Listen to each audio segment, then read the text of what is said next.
Hello guys, welcome to Fiction Quest. So in this video, we will see, what if Naruto summoned power rias, akeno, and ophis ofr harem. If you enjoy these kinds of stories, don't forget to show us some love by hitting the like button and subscribing to the channel. Your support means the world to us. Now, let's start the story. Chapter 1. Echoes of a Broken World. The air was thick with the coppery tang of blood and the acrid smell of ozone, a grim perfume that clung to the cratered landscape. Rain, heavy and relentless, fell from a bruised purple sky, turning the churned earth into a treacherous sea of mud. Each drop that struck the superheated rock hissed in protest, and steam rose in ethereal plumes from the scorched ground. This was the final battlefield, a place where the fate of a world was being decided, and at its heart stood a lone figure, a beacon of defiant orange against the desolation. Naruto Uzumaki's breath sobbed in his chest, a ragged, painful sound that was barely audible above the storm's fury. His iconic jacket, a vibrant symbol of his unbreakable spirit, was now a tattered ruin, stained with mud and blood, clinging to his weary frame like a shroud. A searing pain shot up his left arm, a stark reminder of the unnatural angle at which it now hung. Yet, this agony was but a dull ember compared to the inferno of Kurama's chakra that raged within him. A tempest of power that held his battered body together. He was the last one standing. His friends, his comrades, the very best of the allied shinobi forces, had been hurled back, their chakra reserves depleted. Their bodies broken. Before him, the remnants of a forgotten nightmare stirred. They were not Kagaya Otsutsuki herself, but a twisted, fanatical cult that had festered in the shadows, drinking from the dregs of her apocalyptic power. Their leader, a grotesque figure with skin like bleached bone and eyes that burned with a cold, white fire, raised a skeletal hand. The very earth seemed to groan in response, and from the mud, abominations of wood and flesh clawed their way to the surface, their forms a horrifying parody of the white Zetsu army that had once threatened to consume the world. Your world is an impurity, Jinchuriki, the cult leader's voice rasped, a sound like gravestones grinding together. It will be cleansed and returned to the embrace of its rightful mother. Your defiance is but the final, fleeting gasp of a dying age. Naruto gritted his teeth, the pain in his arm flaring into a sharp, icy blade. He had given this fight everything he had. Rasenshurikens had carved canyons through the enemy ranks, and his mastery of Sage Mode had allowed him to dance through their formations with an almost precognitive grace.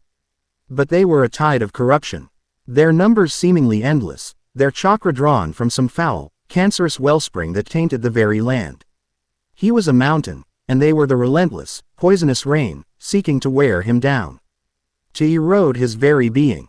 Kit, this is futile, Kurama's voice rumbled through his mind, a deep, resonant growl of primal frustration. They are not merely drawing power from the world, they are consuming it, twisting its life force to their will. Our attacks are like pruning the branches of a tree that is rotten to its core. Then we'll just have to uproot the whole damn thing, Naruto muttered, spitting a mouthful of blood and mud onto the ravaged ground. With a grunt of pure, unadulterated willpower, he forced his dislocated shoulder back into its socket. The sickening pop was drowned out by a clap of thunder, and for a heart-stopping moment, his vision swam in a sea of white-hot pain. We need something beyond their comprehension, Kurama insisted, his tone laced with a grim urgency. Something that is not of this land, not of this reality. Their corrupted nature cannot adapt to that which it does not know. Not of this reality. The words resonated within the depths of Naruto's exhausted soul.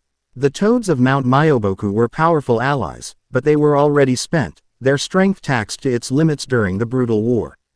He needed something more, something unprecedented. An idea, forged in the crucible of desperation and honed by a lifetime of impossible feats, ignited in his mind. The summoning jutsu was, at its essence, a manipulation of space and time. A contract written in blood and sealed with chakra, a bridge that spanned worlds. What if he tore up the contract? What if he poured every last ounce of his and Kurama's colossal power into the jutsu's formula? Not to call upon a familiar face, but to rip a hole in the fabric of existence and summon whatever was strong enough to answer the call from the other side. It was an act of supreme recklessness. A gamble with his very soul as the ante.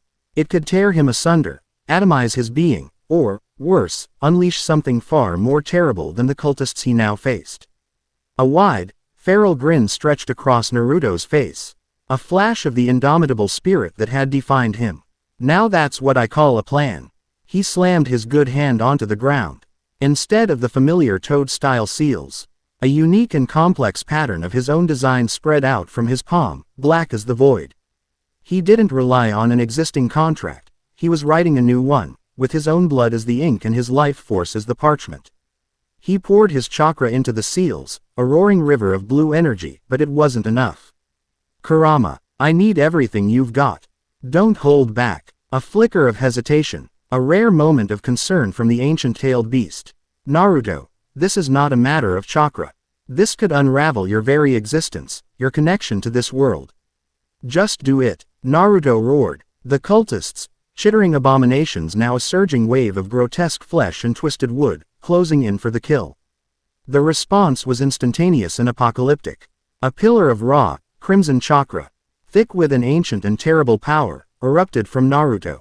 It was not the malevolent chakra of a demon, but the pure, untamed energy of a force of nature. The rain vaporized, the ground arrow. Him was flash-fused into a crater of black glass, and the air itself seemed to scream. The seals on the ground burned with an incandescent light, shifting from black to a blinding, ethereal silver. The world held its breath. The cult leader's eyes, once burning with fanatical certainty, now widened in shock, a sliver of primal fear finally piercing his zealotry. The space before Naruto did not tear open. It shattered. A sound like the breaking of worlds, a discordant symphony that vibrated in the soul, echoed across the battlefield. A rift, a bleeding wound in the tapestry of reality, appeared. And from it poured an energy that was utterly, terrifyingly alien. It was not the natural, life-giving energy of the world he knew. It was not the spiritual energy of chakra. It was something else entirely, ancient, primal, and impossibly potent. The first to emerge from the rift was a woman of such breathtaking beauty that she seemed to be a living work of art. Her long, crimson hair flowed down her back like a river of wine, defying the wind and the rain. Her eyes, a startling shade of blue-green, held the wisdom of ages and the unyielding authority of a queen. She was clad in a form-fitting uniform that was a strange, yet alluring, blend of elegance and military precision. The power that radiated from her was a palpable force, a crushing weight of demonic energy that was both seductive and terrifyingly lethal.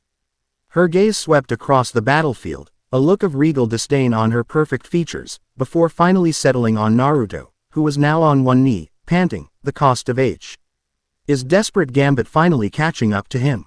Before the stunned combatants could react, a second figure appeared at the crimson-haired woman's side. Her long, lustrous black hair was tied in a flowing ponytail, and her hourglass figure was the very embodiment of feminine grace. A serene, almost beatific smile graced her lips, but her violet eyes held a dangerous, electric spark. A pair of large, leathery, bat-like wings unfurled from her back, and the air around her crackled with a barely contained power. Her presence was a disorienting paradox, a combination of alluring warmth and the sharp, clean scent of ozone that precedes a lightning strike. Then came the third. She was small, a young girl with an ageless quality to her. Her long, black hair framed a face that was a mask of serene indifference, and her eyes held the flat, emotionless depth of the abyss.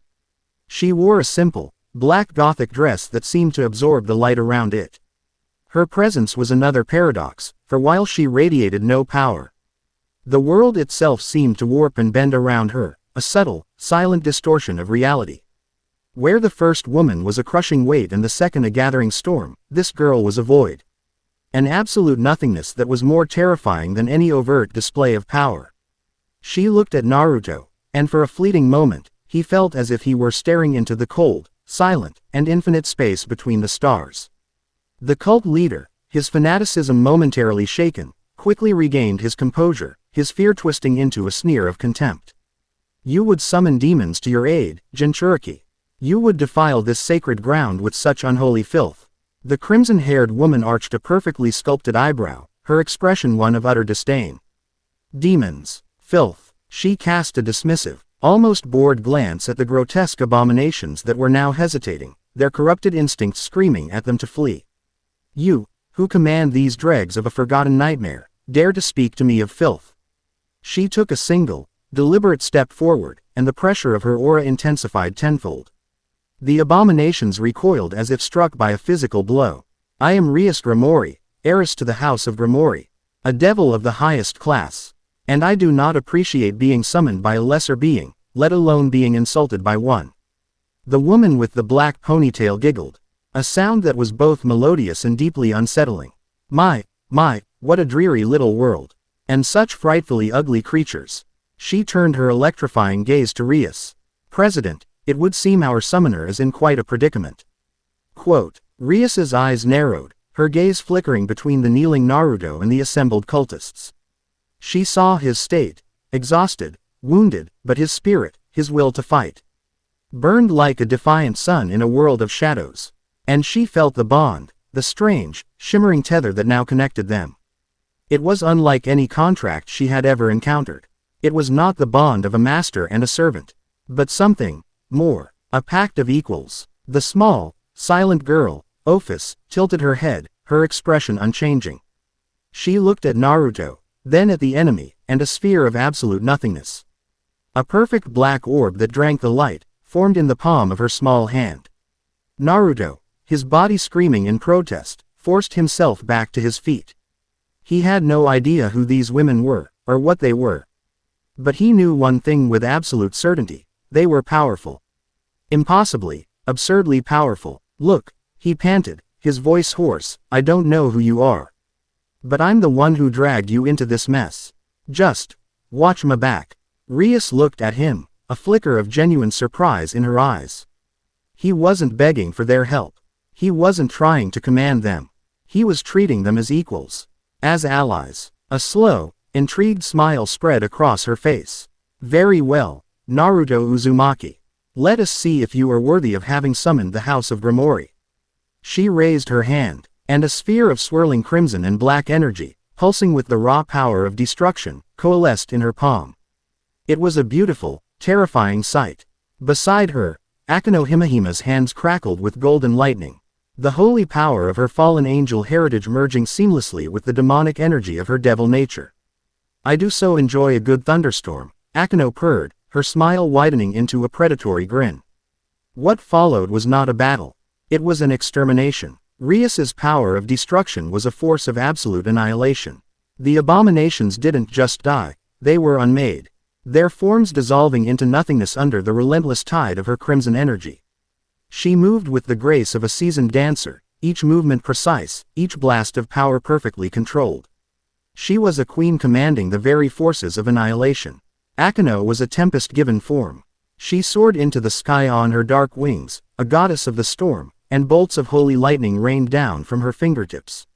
Each bolt struck with the force of a thunderclap, incinerating the cultists and turning the battlefield into a flickering, electrified wasteland. Her laughter, a sound of pure, unadulterated joy in the face of destruction, echoed amidst the thunder. And Ophis was an inevitability. She barely moved. She would simply point, and a cultist would cease to exist. Their form twisting and contorting before vanishing into the void. A wave of her hand, and a legion of the grotesque wooden soldiers crumbled into dust, their corrupted life force consumed by the absolute nothingness she commanded. She was not fighting. She was editing reality, removing the imperfections she found with the silent, effortless finality of a god. Naruto watched, momentarily stunned into inaction. He had fought alongside the most powerful shinobi in history. He had witnessed the power of beings who called themselves gods. But this was something else entirely. This was a power that he operated on a different plane of existence, governed by rules he couldn't begin to comprehend. Shaking off his awe, he surged forward, a Rasengan, a swirling sphere of pure, concentrated chakra, forming in his good hand. He was not one to stand on the sidelines. He slammed into the flank of the enemy army, his own power, a vibrant, life-affirming blue, a stark contrast to the destructive crimson and apathetic void of his newfound companions. He moved like a hurricane, a whirlwind of motion and power, his every blow shattering the enemy's faltering lines. The cult leader, his army dissolving into chaos and oblivion around him, stared in abject horror. His ultimate weapon, his legion of twisted soldiers, was being dismantled with contemptuous ease. His eyes, burning with a fanatical, desperate light, fixed on Naruto. He was the source of this desecration. He was the one who had brought these things into their world. With a final, guttural roar that was equal parts fury and despair, the leader gathered the last of his power. His body swelled and distorted, his skin cracking to reveal a pulsing, white energy beneath. He was turning himself into a living bomb, a final, desperate act of defiance. For the goddess, he screamed, his voice a ragged shriek as he rocketed toward Naruto. Naruto saw him coming, his senses screaming danger, but he was pinned down by a trio of the larger abominations. He braced himself for the impact, for the searing, all-consuming pain of the explosion. He never felt it. A wall of crimson energy erupted in front of him, Rias appearing as if from thin air, her hand outstretched. The cult leader slammed into the shield, and his self-destructive explosion was contained within a sphere of her destructive power. The blast, which would have leveled a small mountain, was snuffed out like a candle flame, imploding on itself with a muffled, wet crunch. A profound silence descended upon the battlefield, broken only by the hiss of the rain and the crackle of Akeno's lingering lightning. Rias lowered her hand, her expression unreadable. She turned to look at Naruto, her blue-green eyes seeming to pierce right through him, to see the very essence of his being. "You are a most interesting creature, Naruto Uzumaki." Akeno landed gracefully beside her, her wings folding neatly behind her back. She gave Naruto a sultry wink, her violet eyes dancing with amusement. "He's certainly full of surprises. I've never seen a summoning quite like that one." Ophis simply appeared next to him, her void-like eyes studying the glowing mark that had materialized on the back of his hand, a complex, swirling crest that combined a stylized dragon, a bat wing, and a spiral. Identical marks now glowed on the hands of the three women. "A pact," Ophis stated, her voice a soft, toneless whisper that seemed to come from everywhere and nowhere at once. "Not a master, not a servant. We are connected." Naruto stared at the mark on his hand, a tangible symbol of the impossible act he had just committed. He then looked at the three women before him. The rain had begun to soften, the last of the storm clouds breaking apart to reveal a sky the color of a fresh bruise. The battlefield was a scene of utter devastation, littered with the dissolving remains of their enemies. He was exhausted, his body a symphony of pain, but his mind was racing, trying to process the sheer magnitude of what had just transpired. He had reached into the unknown, and the unknown had answered with a power that defied belief. He had summoned them, and in doing so, had bound them to him, and himself to them. In a way he did not yet understand. He looked at Rias, the proud, powerful, and undeniably beautiful devil princess. He looked at Akeno, the alluring, dangerous, and equally beautiful storm priestess. He looked at Ophis, the silent, terrifying, and strangely captivating dragon god. They were not his summons, not in the traditional sense. They were not his tools to be wielded. They were his partners, and he had a sinking, yet exhilarating, feeling that his world, and theirs, had just been irrevocably and spectacularly altered. A weary, lopsided grin, the first genuine smile he had managed in what felt like an eternity, spread across his face. "So," he said, his voice raspy with exhaustion, "anyone up for some ramen?" "My treat." Akeno giggled, the sound Adele. IGHTFUL melody in the aftermath of the storm. Rias simply shook her head, a small, almost imperceptible smile gracing her lips. Ophis tilted her head, a flicker of something that might have been curiosity. A spark of nascent emotion in her endlessly deep eyes. In the far-flung distance, in a place where the shadows clung unnaturally thick and the world seemed to groan under the weight of some ancient, unseen power, a presence stirred. It had felt the tear in the fabric of reality, the surge of power that was both familiar and alien. It had felt the forging of the pact. And it was pleased. The pieces on the great cosmic board were beginning to move. The door, once sealed, was now ajar. And a new, far more interesting game was about to begin. Chapter 1 End. Chapter 2. Whispers of the Shinigami. The silence that followed the battle was heavier than the storm had ever been. It was a weighted, watchful quiet, broken only by the soft hiss of rain on cooling earth and the distant rumble of the departing thunder. The air, cleansed of the cultists, foul chakra, now felt thin and sharp in Naruto's lungs. He stood amidst the three women he had torn from their reality, the glowing pact mark on the back of his hand a warm, thrumming reminder of the impossible bridge he had just built. His offer of ramen, born from a lifetime of habit where food was the answer to both celebration and sorrow, hung in the air. Akeno's giggle was a musical counterpoint to the grim scenery. Rias Gramori, her crimson hair a defiant banner in the gloom, regarded him with an expression that was an unreadable mix of appraisal and curiosity. Ophis, the small god of infinity, simply watched him with her bottomless eyes. Ramen, Rias finally repeated, the word sounding foreign and strange on her tongue. Is tea hat some form of victory tribute in this land? It's food, Naruto managed, feeling a flush of awkwardness. The best food. Come on, it's not far. I think I can still walk. He took a step and immediately regretted it. The adrenaline that had sustained him through the final, desperate moments of the fight was now draining away, leaving behind a deep, bone-aching exhaustion. His legs trembled, and the world tilted precariously. Before he could fall, a soft, warm presence was at his side. Akeno had moved with a fluid grace that seemed to defy the muddy ground, her arm slipping around his waist to support him. Era, she purred, her voice a low thrum against his ear. It seems our powerful summoner is a little unsteady on his feet. Allow me to assist. Her touch was light, yet the strength behind it was undeniable. The scent of ozone and something subtly, intoxicatingly sweet filled his senses. Naruto, who had faced down gods and monsters without flinching, found himself flustered by the casual intimacy. I'm fine, he stammered, though he made no move to pull away from her support. Rias watched them, a flicker of amusement in her eyes. Lead the way, Naruto Uzumaki. I am curious to sample this ramen. She began to walk, her posture regal, her steps sure-footed even on the treacherous terrain, as if the mud itself wouldn't dare to soil her. Ophis fell into step beside Naruto's other side, her small form moving with a silent, gliding motion. She didn't offer physical support, but her proximity was a strange comfort, a pocket of absolute stillness in a chaotic world. His journey back to Konoha was a surreal procession. The landscape, carved and scarred by their recent battle, was a testament to the power they had unleashed. As they walked, the world began to reassert itself. The rain softened to a drizzle, and the first tentative chirps of unseen birds echoed from the battered treeline. Rias looked at the towering trees that formed the forest canopy, her gaze analytical. The natural energy in this world is potent, unrefined, but strong. It's no wonder beings like those cultists could twist it to their will.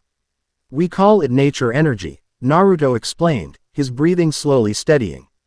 Only a few can sense it, let alone use it. It's what powers Sage Mode. Sage Mode. Akeno's interest was piqued. A way of harnessing natural power. How fascinating. In our world, such power is often the domain of yokai or nature spirits. Her words were a casual breadcrumb, a hint of a world with different rules, different classifications of power.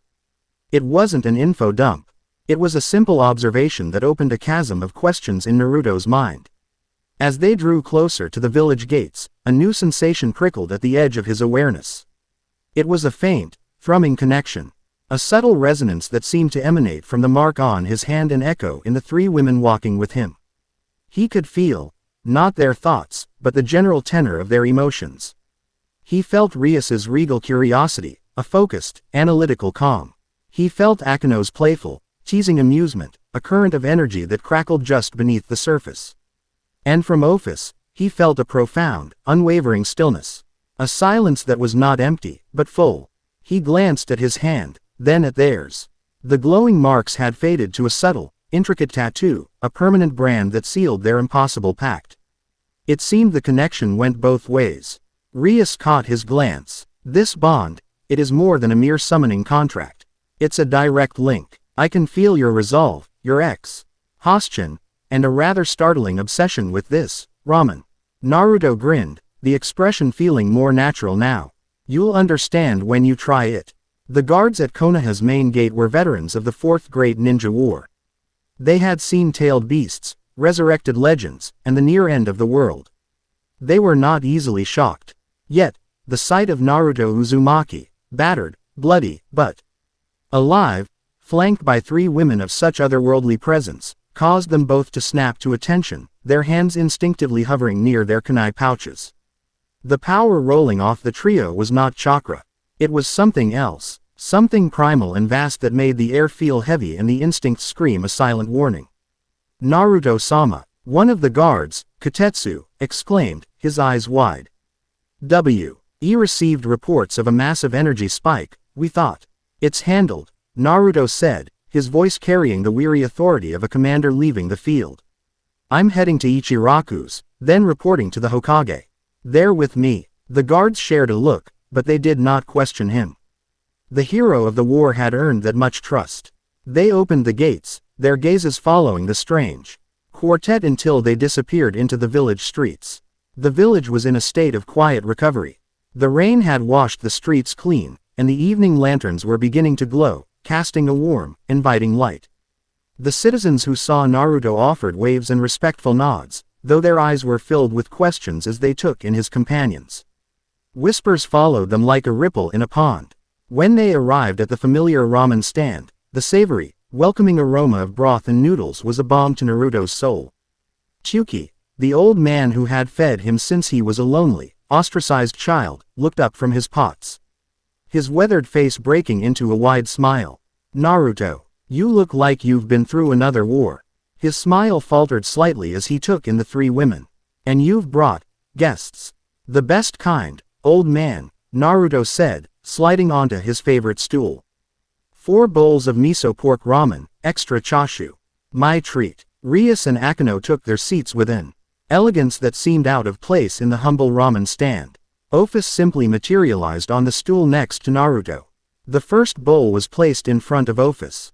She stared down at the steaming noodles, the swirling broth, the perfectly placed slices of pork. She picked up her chopsticks with a slow, deliberate motion, her grip surprisingly precise. She took a single, small bite. Her perpetually neutral expression did not change. But her eyes, those endless voids, seemed to focus with an intensity that made the air crackle. She looked up at Naruto. This is good, she stated, a simple declarity. On that held the weight of a divine decree. The balance is harmonious. I will have another. Chuki beamed, puffing out his chest with pride. Rias approached her bowl with a more cautious curiosity. As a high-class devil, her palate was refined, accustomed to the finest cuisines of the underworld. She took a delicate sip of the broth. Her eyes widened slightly. The complex, salty, and savory flavors, so simple yet so deeply satisfying, were unlike anything she had ever tasted. A small, genuine smile touched her lips. I see, she said, looking at Naruto. Your obsession is not entirely unwarranted. Akeno, however, seemed more interested in the social dynamics of the meal. Oh, Naruto-kun, you must let me feed you, she cooed, picking up a piece of chashu with her chopsticks and holding it out to him.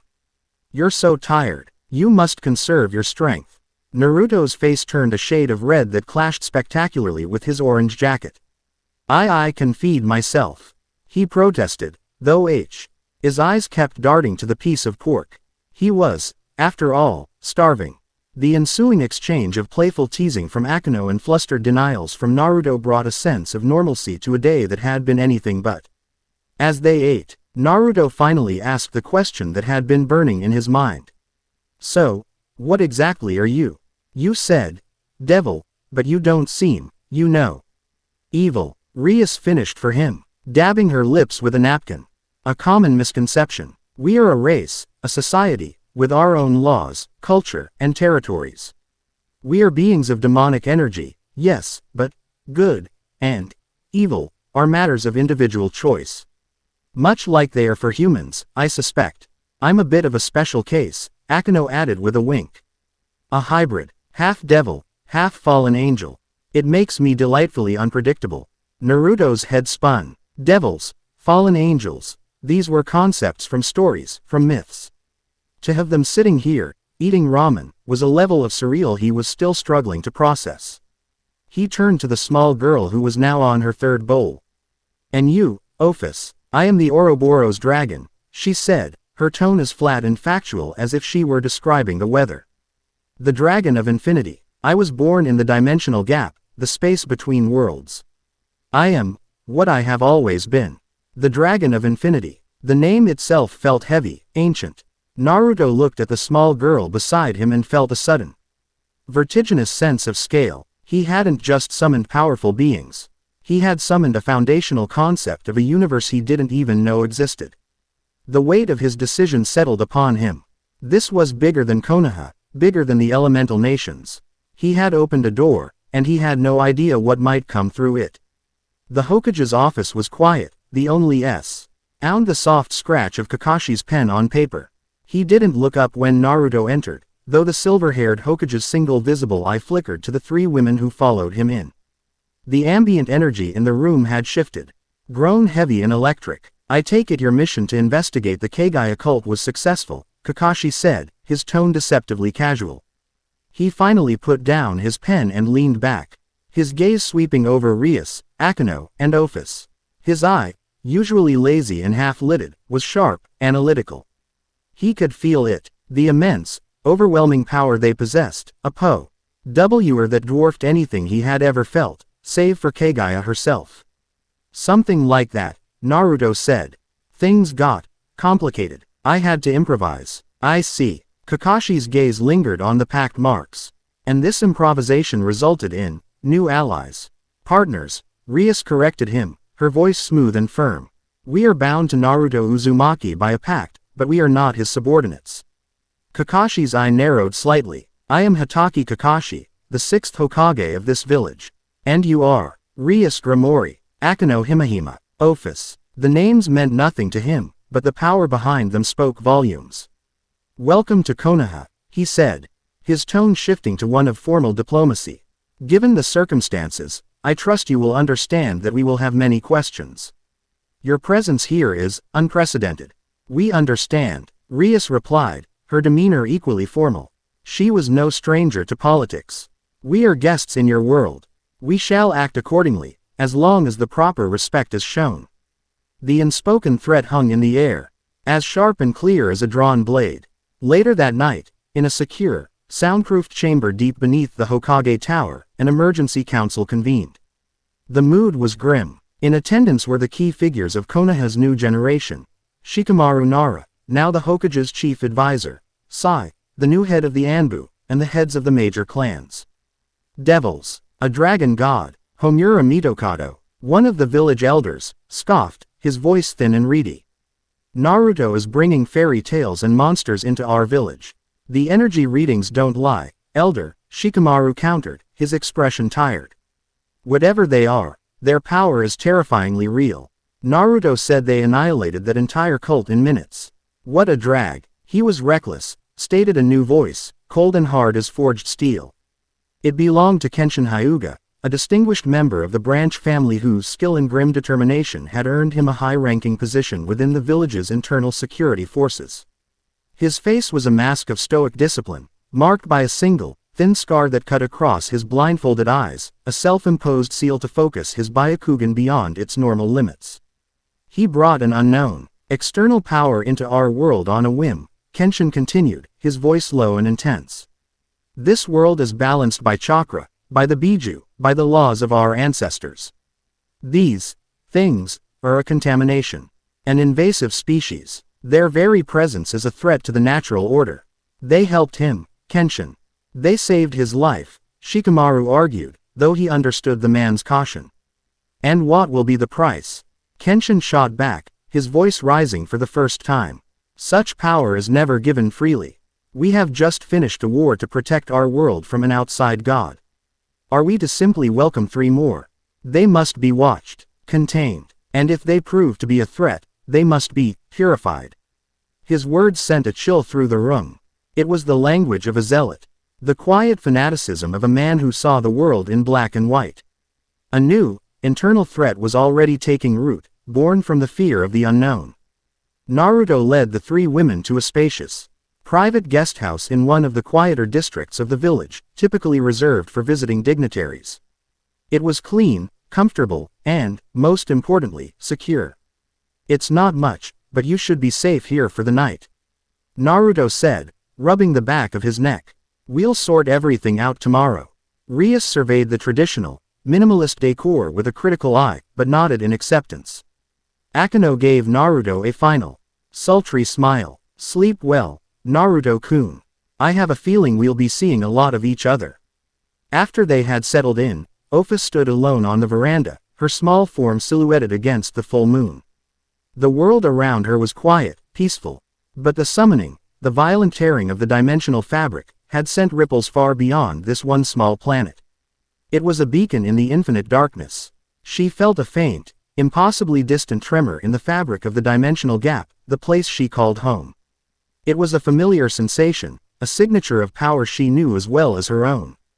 It was a presence she had spent eons trying to escape, a being of pure, mindless power that she despised with every fiber of her infinite being. She looked up at the moon, her expression, for the first time, betraying a trace of an ancient, cold fury. She whispered a single name into the night, a name that was a curse, a challenge, and a promise. Great Red. Back in his own apartment, Naruto collapsed onto his bed, the events of the day crashing down on him in a tidal wave of exhaustion. He stared at the ceiling, his gaze unfocused. He had won. He had survived. But his desperate gamble had done more than just end a battle. It had opened a new chapter, not just for him, but for his entire world. He held up his hand, the black pact mark a stark, intricate symbol against his skin. It felt like a key he had forged without knowing what lock it would open. Or what might be waiting on the other side. Chapter 2 End. Chapter 3. The Weight of a Pact. Naruto awoke to a world that felt both familiar and fundamentally altered. The morning light filtering through his window was the same, the distant sounds of Konoha stirring to life were the same, yet there was a new sensation, a low, persistent hum at the base of his skull. It was the pact, a quartet of life forces, now intertwined. He could feel the calm, analytical focus of Rias, the playful, crackling energy of Akeno, and the profound, silent stillness of Ophis, all as distinct presences in the back of his mind. It wasn't invasive, it was just there. A new limb he was still learning to control. He swung his legs out of bed, his body protesting with a chorus of sore muscles. The previous day's battle had taken its toll, but the exhaustion was more than physical. He had set something in motion. A boulder pushed from the top of a mountain, and he had no idea what its path of destruction would be. He pulled on a fresh jacket and headed for the dignitary guest house, a sense of responsibility settling over him like a weighted cloak. He found them in the main room, already adapting to their new environment in ways that perfectly encapsulated their personalities. Rias was seated at a low table, surrounded by scrolls she had evidently requested from the village archives.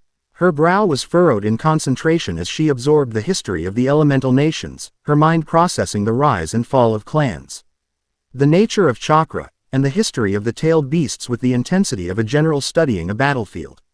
Akeno was in the small garden, her eyes closed in a serene smile on her face as she held a hand out to the morning sun.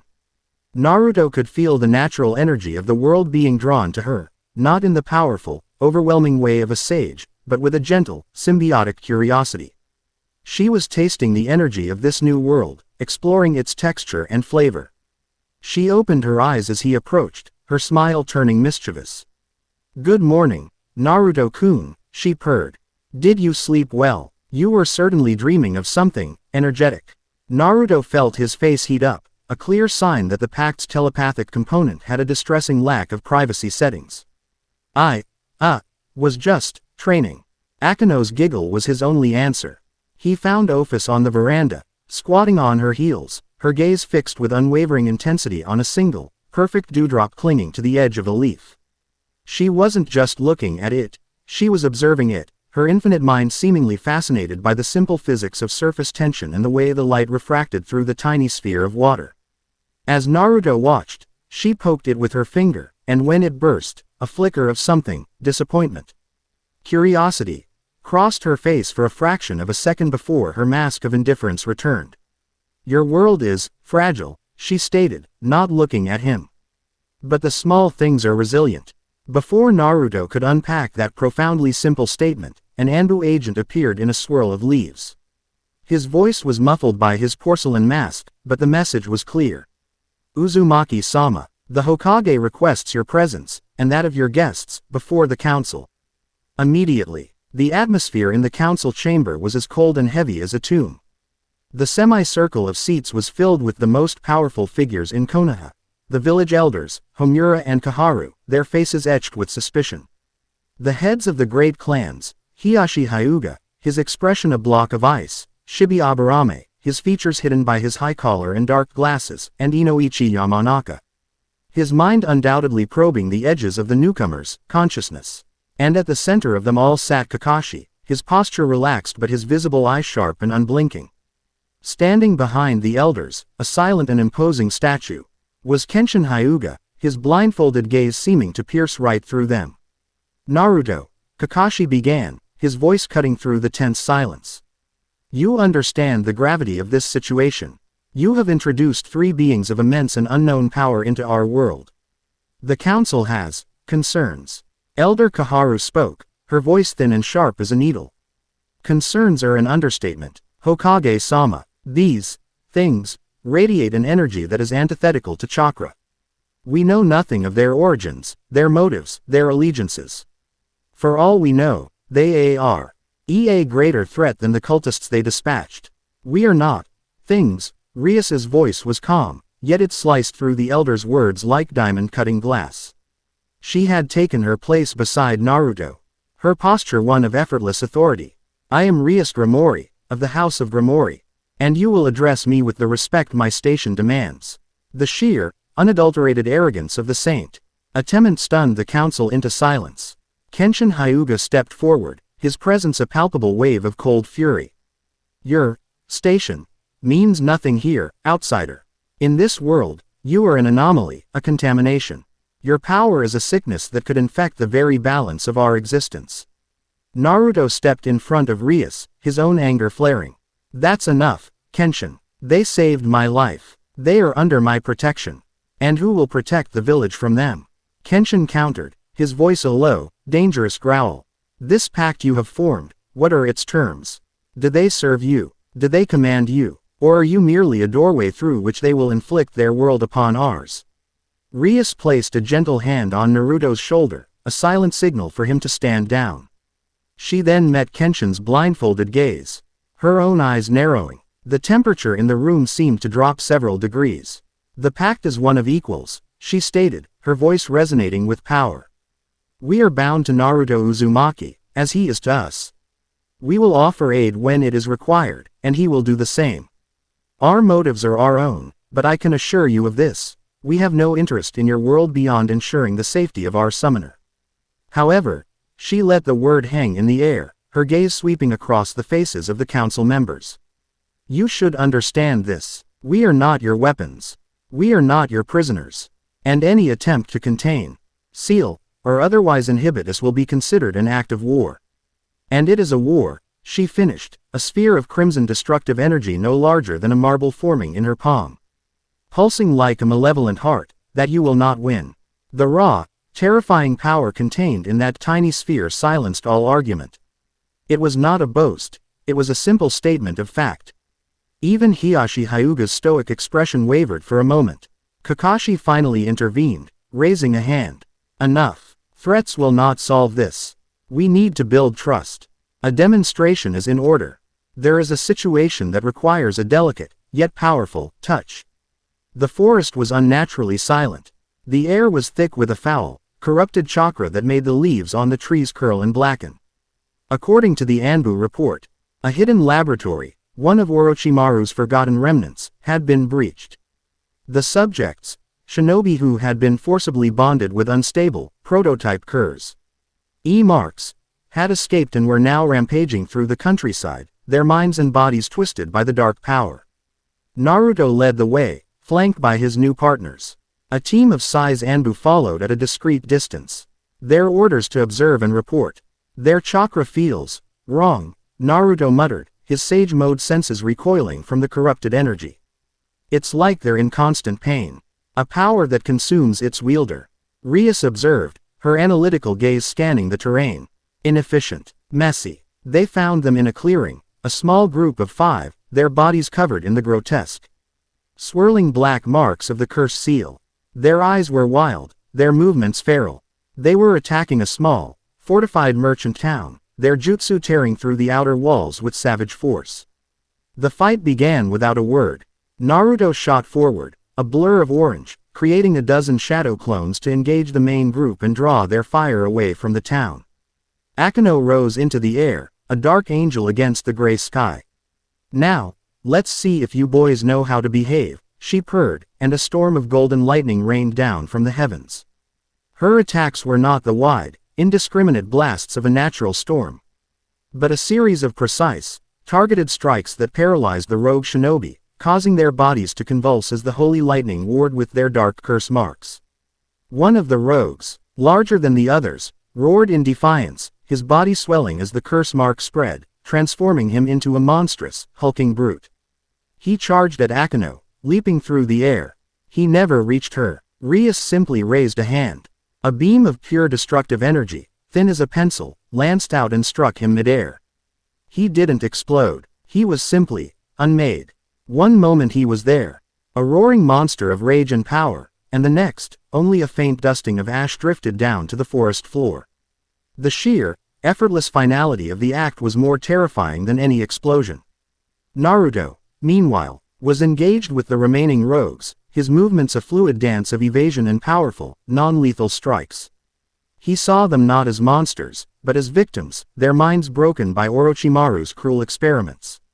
He saw a young boy, no older than 16, his face a mask of terror and pain as the curse mark on his neck pulsed with a sickening light. The boy's power was spiraling out of control, his body beginning to glow with an unstable, explosive energy. Naruto moved to subdue him, to disrupt the flow of chakra and save the kid from himself. But he wasn't the only one who saw the danger. From the corner of his eye, he saw Rias moving, her expression cold and pragmatic. She saw not a child, but a living bomb about to detonate and kill everyone in the vicinity, including the innocent civilians in the nearby town. Her hand was raised, a sphere of destruction already forming. "Rias, no!" Naruto yelled, his instincts screaming. He moved faster than he ever had before, pairing between Rias and the boy in a flash of yellow light. He grabbed her wrist, his grip like iron. "Don't!" Rias's eyes widened in shock, not at his speed, but at his defiance. "Naruto, move. He is a threat. His life is forfeit to protect the innocent." Her voice was cold, the voice of a leader who had made countless such calculations. "He's a kid," Naruto roared back, the force of his own chakra flaring to life, pushing back against her demonic aura. "He's a victim. There's always another way." Their eyes locked in a battle of wills, a clash of two fundamentally opposed philosophies. In that moment, they were not partners. They were adversaries. The pragmatic princess of destruction versus the idealistic savior of the lost. Ignoring her, Naruto turned to the boy, his own hand glowing with a gentle, blue chakra. He didn't strike. He placed his palm on the boy's forehead. He didn't try to overpower the curse mark. He reached past it, connecting with the terrified soul trapped within. "It's okay," he said, his voice suddenly calm. "I'm here. It's over now." He poured his own pure, life-affirming chakra into the boy, not to destroy the curse mark, but to soothe it, to stabilize it, to sever its control over the boy's mind. The raging, explosive energy receded. The grotesque black marks faded. The boy's eyes cleared, and with a final, shuddering gasp, he collapsed, unconscious but alive. Silence descended on the clearing. The remaining rogue shinobi, seeing the fate of their leader and the strange salvation of their comrade, surrendered without another blow. Rias slowly lowered her hand. The crimson energy dissipating, she stared at Naruto, her expression unreadable. She had been ready to sacrifice one to save many, a cold, hard piece of battlefield arithmetic. He had refused the equation and saved everyone. It was illogical, it was reckless, and it had worked. "You would risk everything," she said, her voice a quiet, dangerous whisper, "for the sake of one broken soul." "Every soul is worth the risk," Naruto replied without hesitation, his gaze unwavering. "That's my way, and if you're gonna be my partners, you'd better get used to it." Akeno landed softly beside them, her expression thoughtful. His way was certainly more dramatic, she offered, a hint of a smile on her lips. Ophis appeared at Naruto's side, tilting her head as she looked from him to Rias. "Your power destroys," she said to Rias. Then she looked at Naruto. His power. Fixes. Fixing is more difficult. The tension didn't break, but it shifted. Rias looked at the unconscious boy, then back at Naruto. She saw not naivete, but a strength of conviction that was as absolute and unyielding as her own power of destruction. It was a power she couldn't measure, couldn't analyze, and for the first time in a very long time, Rias Grimori was confronted by something she truly did not understand. Deep in a hidden training ground, far from the prying eyes of the village, Kenshin Hyuga stood motionless. He had received the report. He knew of the outsiders' power, and he knew of the ideological clash between Uzumaki and the Grimori woman. A weakness, a seam to be exploited. He slowly unwrapped the blindfold from his eyes. There were no eyes beneath it, only scarred, empty sockets, burned away in a ritual of his own design. His vision was now entirely dependent on his Byakugan, a 360° field of chakra sensing sight that was always active. He began to move through a series of hand seals, seals that were ancient, forbidden. A pale, ghostly blue chakra, cold as the grave, enveloped his hands. It was not the gentle fist of his clan. It was a jutsu of his own creation, designed for a single purpose. He called it Soul Rend. It was a technique designed not to attack the body, not to disrupt the chakra network, but to sever the connection between a being and its source of power. It was a technique to kill a god. He thrust his hand forward, and the ghostly energy struck a massive boulder. There was no explosion, no sound. The boulder simply died. The faint, natural energy within the stone was extinguished, and a network of black, dead cracks spread across its surface, turning it to dust. The contamination will be purified, Kenshin whispered to the silence. The natural order will be restored. The long, slow war against the outsiders had begun. Chapter 3 End. Chapter 4. A clash of wills and words. The Konoha infirmary smelled of antiseptic and healing salves, a scent that was jarringly clean after the corrupted air of the forest. Naruto stood by the window, watching the slow drift of clouds. But his attention was focused on the room behind him. On the bed, the young shinobi he had saved lay sleeping, his breathing deep and even. The grotesque curse mark that had covered half his body was gone, replaced by smooth, unblemished skin. Only a faint, web-like scar on his neck remained, a subtle reminder of his ordeal. Sakura Haruno finished her diagnostic jutsu, her hands glowing with a soft green chakra. She let out a long sigh, a mixture of fatigue and professional satisfaction. It's incredible, Naruto. The curse mark's chakra is completely inert. You didn't just suppress it. You dismantled it from the inside out. Medically speaking, it should have been impossible. He was just a kid, Sakura-chan, Naruto said, his voice quiet. He was scared. Saint reminded him who he was underneath all that junk Orochimaru piled on him. Maybe, she conceded, her expression turning serious as she stripped off her medical gloves. But the council doesn't see it that way. I've already had 2 of the elders, aides here asking for my official report. They wanted to know if the boy was still a threat, if your methods were stable. Naruto's jaw tightened. And what did you tell them? I told them that a boy who should be dead is alive and will make a full recovery, thanks to you, she said, her loyalty unwavering. But be careful, Naruto. They're not looking at this as a rescue. They're looking at it as a variable they can't control. As if on cue, the door slid open and Shikamaru entered, his hands stuffed in his pockets and his usual lazy expression weighed down by a rare seriousness. What a drag, he sighed, by way of greeting. Sakura, could you give us a minute? She nodded, giving Naruto's shoulder a supportive squeeze before she left. Let me guess, Naruto said, turning from the window. The old fossils are in an uproar. Uproar is putting it mildly, Shikamaru said, leaning against the wall. Kenshin Hyuga is having a field day. He's painting a picture for the council and the clan heads. He's saying you're outsiders. We're ready to execute a Konoha shinobi without a trial, and that your judgment is being clouded by their influence. He's framing your actions, risking an explosion to save one person, as reckless endangerment of the nearby town. Naruto clenched his fists. That's not what happened. I know. You know that. But it's a strategically sound argument. And it's making people who are already scared even more nervous, Shikamaru countered, his sharp mind dissecting the political maneuvering. He's not attacking you, the war hero.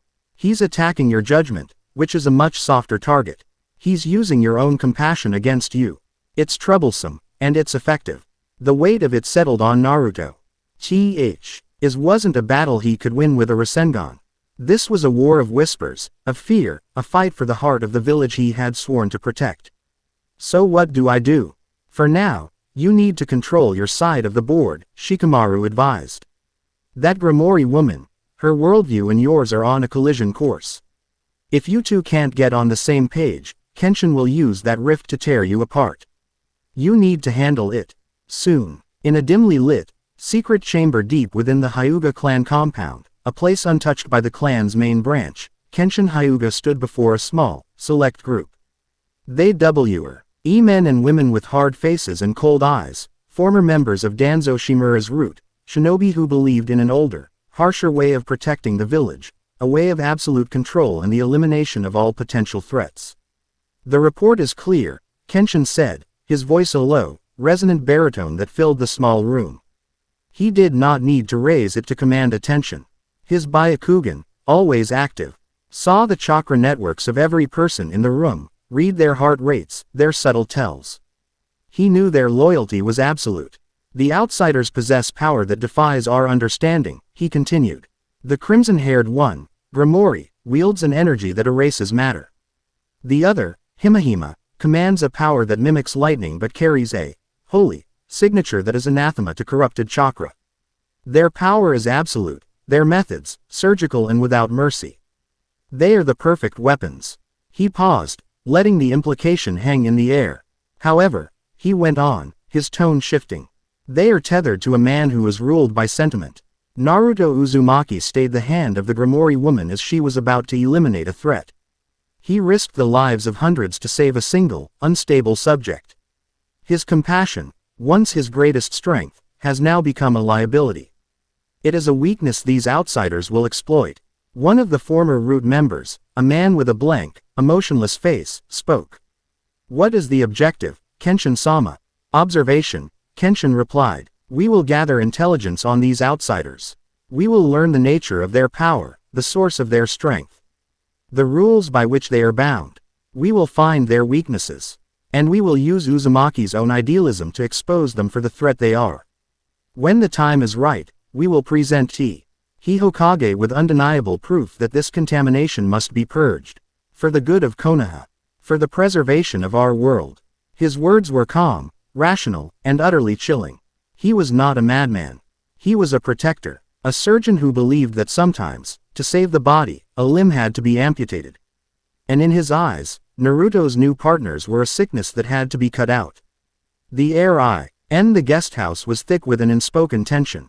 Ophis was in her usual spot on the veranda, seemingly oblivious, watching a line of ants march across the wooden railing. Akeno was humming to herself, tending to a small bonsai tree. But her cheerfulness felt forced, a thin veil over the unease. Rias was in the main room, not reading, but staring into a cup of tea that had long since gone cold. Her posture was rigid, her expression closed off. Naruto entered the room, and the silence stretched, taut and fragile. He was the one to break it. We need to talk. Rias didn't look at him. There is nothing to talk about. Your methods were unorthodox. They were also successful. The matter is closed. Her tone was clipped, formal. The tone of a commander addressing a subordinate, not a partner. No, it's not, Naruto insisted, walking to stand in front of her. I need you to understand, Rias. I need to know why you were going to kill him. She finally looked up, and her blue-green eyes were like chips of ice. Because it was the logical course of action. The subject was unstable, a direct threat to a civilian population. His life was forfeit. His sacrifice would have guaranteed the safety of hundreds. It was a simple, pragmatic calculation. He wasn't a subject, or a calculation. He was a kid. Naruto's voice rose, his frustration boiling over. He was scared and in pain. You didn't even try to see that. Seeing it would not have changed the equation. She shot back, standing to face him, her own power beginning to rise, a crimson aura faintly shimmering around her. In my world, sentiment is a luxury, Naruto. Hesitation is a death sentence. I am the heiress to one of the 72 pillars of the underworld. I have been raised since birth to understand that the survival of my family, my house, my people, sometimes requires hard choices. It requires sacrifices. You would have us all die on the altar of your idealism. The raw emotion in her voice, the glimpse of the immense pressure she lived under, cut through Naruto's anger. He took a deep breath, forcing his own chakra to recede. It's not idealism, he said, his voice softening. It's experience. He looked her in the eye, and for the first time, he let her see past the war hero, past the Jinchuriki. He let her see the lonely little boy who was hated by an entire village for the monster sealed inside him. I grew up being seen as a monster, rias. Everyone looked at me and all they saw was the nine-tailed fox. They didn't see me. They didn't try. They just saw a threat to be contained, a problem to be managed. If the third Hokage had been a pragmatic man, he would have killed me as a child to remove the threat. Rias's icy expression faltered, a flicker of something unreadable in her eyes. My whole Fei has been a fight to prove that you can't judge people by the monster they have inside them, Naruto continued, his voice thick with the memory of 1,000 lonely nights. I did it with Gaara, with Nagato, even with Obito. I reached past the hate, past the pain, and I found the person inside. That's all I did yesterday. I refused to look at that boy and see only a curse mark. Because if I did that, I'd be no better than the villagers who looked at me and only saw a demon fox. He held her gaze, his own eyes burning with a conviction that was as absolute as any force of nature. That's my way. It's all I am. I will never give up on anyone. And I will never sacrifice a comrade, not for any reason. If that's a problem for you, then this pact isn't going to work. The room was silent. Rias stared at him, truly seeing him for the first time. She saw the immense, unyielding strength that was forged not in logic or strategy, but in pain and empathy. She saw a power that could not be measured in destructive force, but in its capacity to heal, to mend, to save. It was a power that was utterly alien to the calculated world of devil politics. She slowly sank back into her seat, the crimson aura around her fading completely. In the great war between the devils, angels, and fallen angels, she said, her voice barely a whisper, my grandfather held back his forces to save a single, besieged allied platoon. The delay allowed the enemy to reinforce their main line. The battle was lost. 2 of the 72 pillars were completely annihilated that day. Thousands died because of one sentimental choice. She looked at her hands. I have studied that battle. I have studied every battle. I have been taught that a leader's heart must be a fortress, immune to the pleas of the few in order to protect the many. What you ask of me is to abandon the very foundation of my upbringing, of my survival. I'm not asking you to abandon who you are, Naruto said, his voice gentle now. I'm just asking you to trust that my way, my stupid, illogical, reckless way, sometimes works too. Akeno chose that moment to enter from the garden, a tray with fresh tea in her hands. She placed it on the table between them, her smile soft and genuine. It seems the storm has passed, she said quietly. Rias looked from Naruto's earnest face to the new cup of tea, then back again. A long, slow breath escaped her lips. Your way is inefficient, she said, her voice regaining a fraction of its usual strength. It is dangerous, and it defies all strategic logic. She picked up the cup, her hand no longer trembling. But I cannot deny the strength it gives you. I will endeavor to understand it. It wasn't an apology. It wasn't an agreement. But it was something more important. It was a beginning. A fragile, bridge of understanding built between two worlds, between two clashing wills. As the tentative peace settled over the room, Ophis appeared in the doorway, her head tilted towards the sky. The sun was setting, painting the clouds in shades of orange and violet. The sky here is quiet, she said, her toneless voice cutting through the emotional atmosphere. My old home was loud. The space between worlds screams.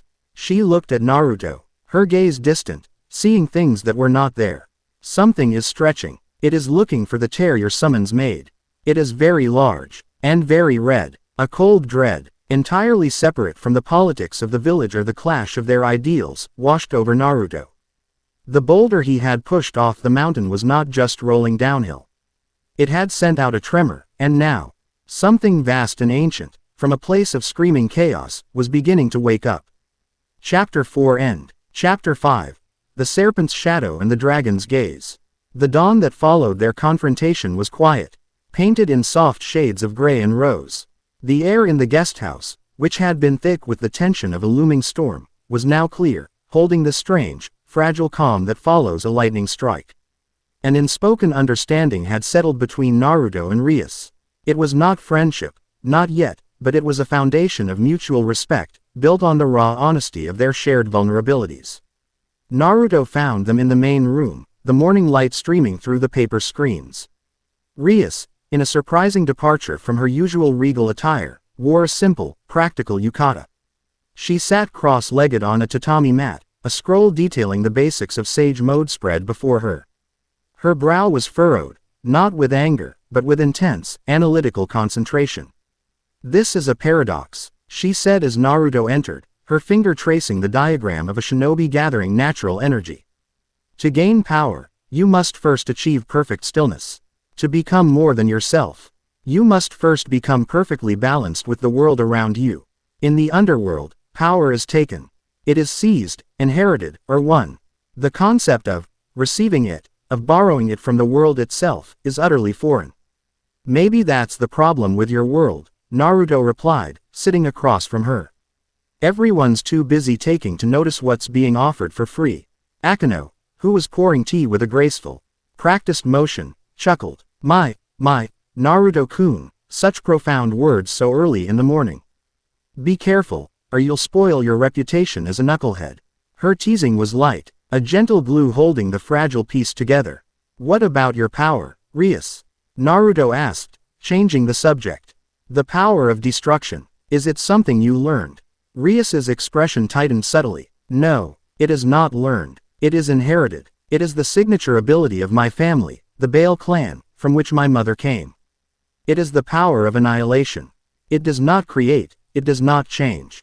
It simply erases. It is a great and terrible power to carry in your blood." She looked at her own hands, and for a moment, Naruto saw not a proud princess, but a young woman bearing a burden she had not chosen. Before he could respond, Ophis, who had been silently watching a spider weave its web in the corner of the room, spoke. Her voice was flat, yet it cut through the sea. Conversation with the finality of a guillotine. "Something is wrong," she stated. Naruto's sage senses flared to life. Akeno's smile vanished, her head tilting as she listened to something beyond normal hearing. Rias was on her feet in an instant, her demonic energy flaring like a shield. Ophis was right. A new energy signature had appeared on the edge of the village. It wasn't chakra, it was alien, and it felt greasy. A foul, cloying presence that slid through the world like a serpent through oil. "What is that?" Naruto asked, his battle instincts taking over. Rias's eyes were hard. "That is the scent of a stray. A devil who has abandoned their master and lives only for their own depraved desires." Filth. The venom in her voice was unmistakable. This was not just a threat, it was a personal insult.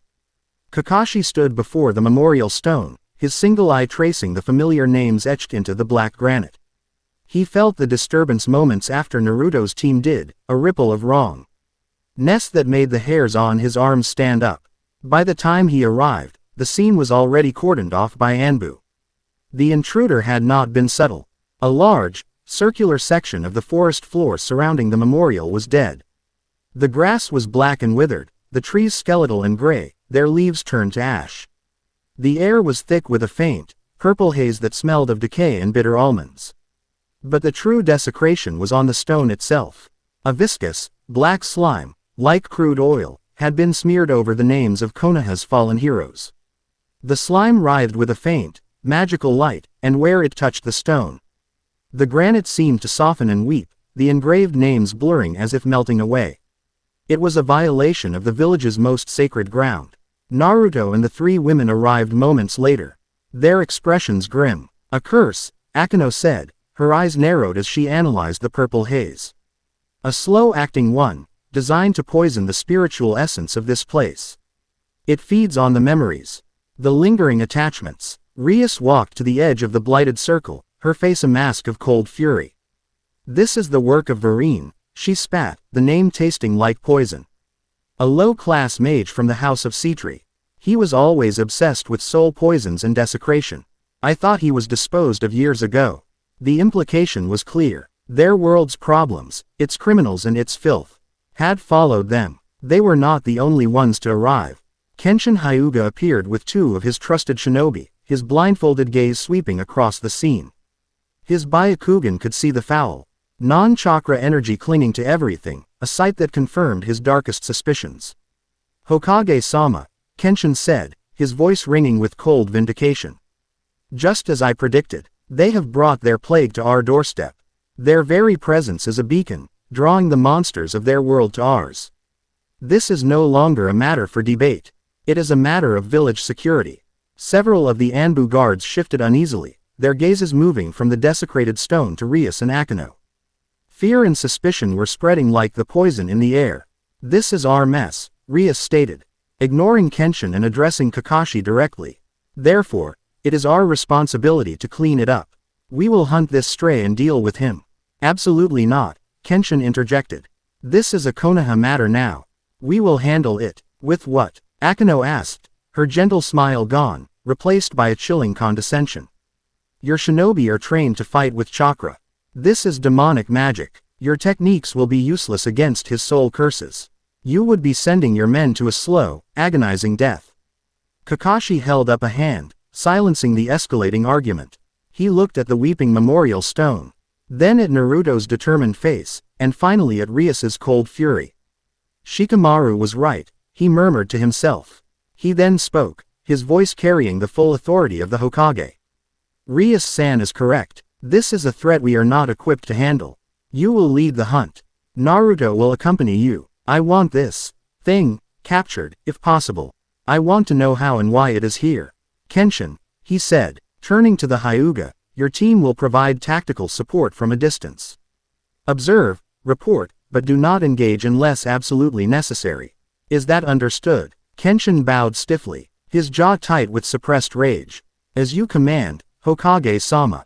It was a political masterstroke. Kakashi was utilizing the outsiders' unique skills while keeping his own forces in a position to monitor them, satisfying both the need for a solution and the council's demand for oversight. The hunt was on. Akeno took the lead, her senses a strange and potent mix of demonic tracking and a sensitivity to the natural world. He's clumsy, she noted, kneeling to examine a snapped twig. He's leaking energy, leaving a trail of decay wherever he goes. The forest is recoiling from him. Naruto, in sage mode, could feel it too. It was a trail of sickness, a path where the vibrant life energy of the world was muted, leaving a cold, empty slug trail behind. Rias was silent, her focus absolute. She was no longer a political dignitary or a reluctant guest. She was a predator on the scent of her prey. The woods they moved through were ancient and deep, filled with gnarled trees that clawed at a sunless sky. The trail led them to a long-forgotten place, an old, abandoned shrine from the Warring States period, its stone torii gate covered in moss, its main building little more than a collapsing ruin. He's in there, Naruto confirmed, his senses pinpointing the foul energy signature. He's waiting for us. They entered the dilapidated main hall of the shrine. The air was thick with the stench of Varine's curse. Standing in the center of the room, amidst the dust and fallen roof tiles, was a gaunt, stooped figure in a tattered black robe. He had sallow skin, oily black hair, and eyes that burned with a sick yellow light. Rias Gramori, Varine hissed, his voice like the dry rustle of dead leaves. I felt the echo of your power across the dimensions. To think the prized princess would be slumming it in a backwater world like this. Has your failed engagement to the Phoenix boy finally driven you to seek solace among primitives? Rias's aura flared, a wave of crimson pressure that made the floorboards groan. You will die for desecrating that memorial, Varine, and for the crime of your continued existence. Ah, but death is so boring, the stray devil sneered.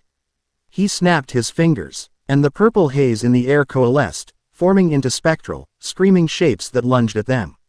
It was a fight of wits, not power. The phantoms were illusions, designed to distract and disorient. Naruto's shadow clones, immune to mental attacks, barreled right through them, but Varine was slippery. He dissolved into a cloud of soul-eating gas, a tactic designed to make physical attacks useless. Your brute force is meaningless here, Jinchuriki. Varine's voice echoed from the poisonous cloud. Naruto didn't hesitate. He slammed his hands together. Sage art. Wind style. Gale palm wall. Instead of a single, focused blast, Naruto unleashed a torrent of precisely controlled wind, shaping it into a swirling vortex that contained the poisonous gas, preventing it from spreading. It was a defensive move, a testament to his growing tactical acumen. Varine, trapped within the vortex, laughed. You can hold me, but you can't hurt me. And while you play with the wind, my true curse takes hold. He was right. Naruto felt a sudden lethargy, a coldness spreading through his limbs. The ambient poison was starting to affect them. Era, you really are a nasty little creature, Akeno said. Her smile returning, but this time it was edged with lightning. But filth is best cleansed with a little light. Golden light erupted from her hands. Holy lightning, she cried, but instead of bolts, she unleashed a wide, brilliant wave of purifying energy. It washed through the room, vaporizing the spectral illusions and neutralizing the creeping poison in the air. Eren shrieked as the holy power seared at the edges of his gaseous form. He reformed, clutching his arm where the light had burned him, his eyes filled with panicked rage. He saw Ophis, standing silently in the corner. Having not moved an inch. She was his last, best target. She seemed small, defenseless. Insolent child, he screamed, focusing all his remaining power. Let your soul be my feast. Curse of the endless rot. He unleashed a beam of pure, black, necrotic energy, his ultimate technique, a spell that could decay a soul to nothingness in seconds. It shot across the room and struck Ophis dead center. And vanished. It did not splash against a shield. It was not absorbed. It simply ceased to exist the moment it touched her. The space she occupied was an absolute null point for his magic. Ophis blinked slowly, tilting her head. Your power is weak, she observed, her toneless voice the most terrifying sound Varine had ever heard.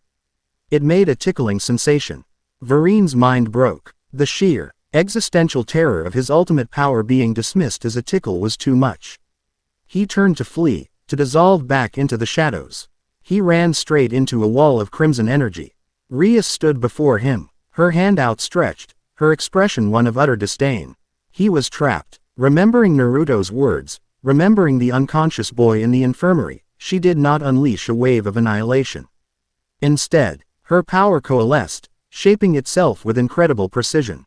Tendrils of destructive energy shot out, wrapping around Varine's limbs, his torso, his neck. They didn't erase him. They simply held him, sizzling and burning, neutralizing his magic and pinning him in place. It was a demonstration of absolute control. It's over, Varine, she said, her voice cold.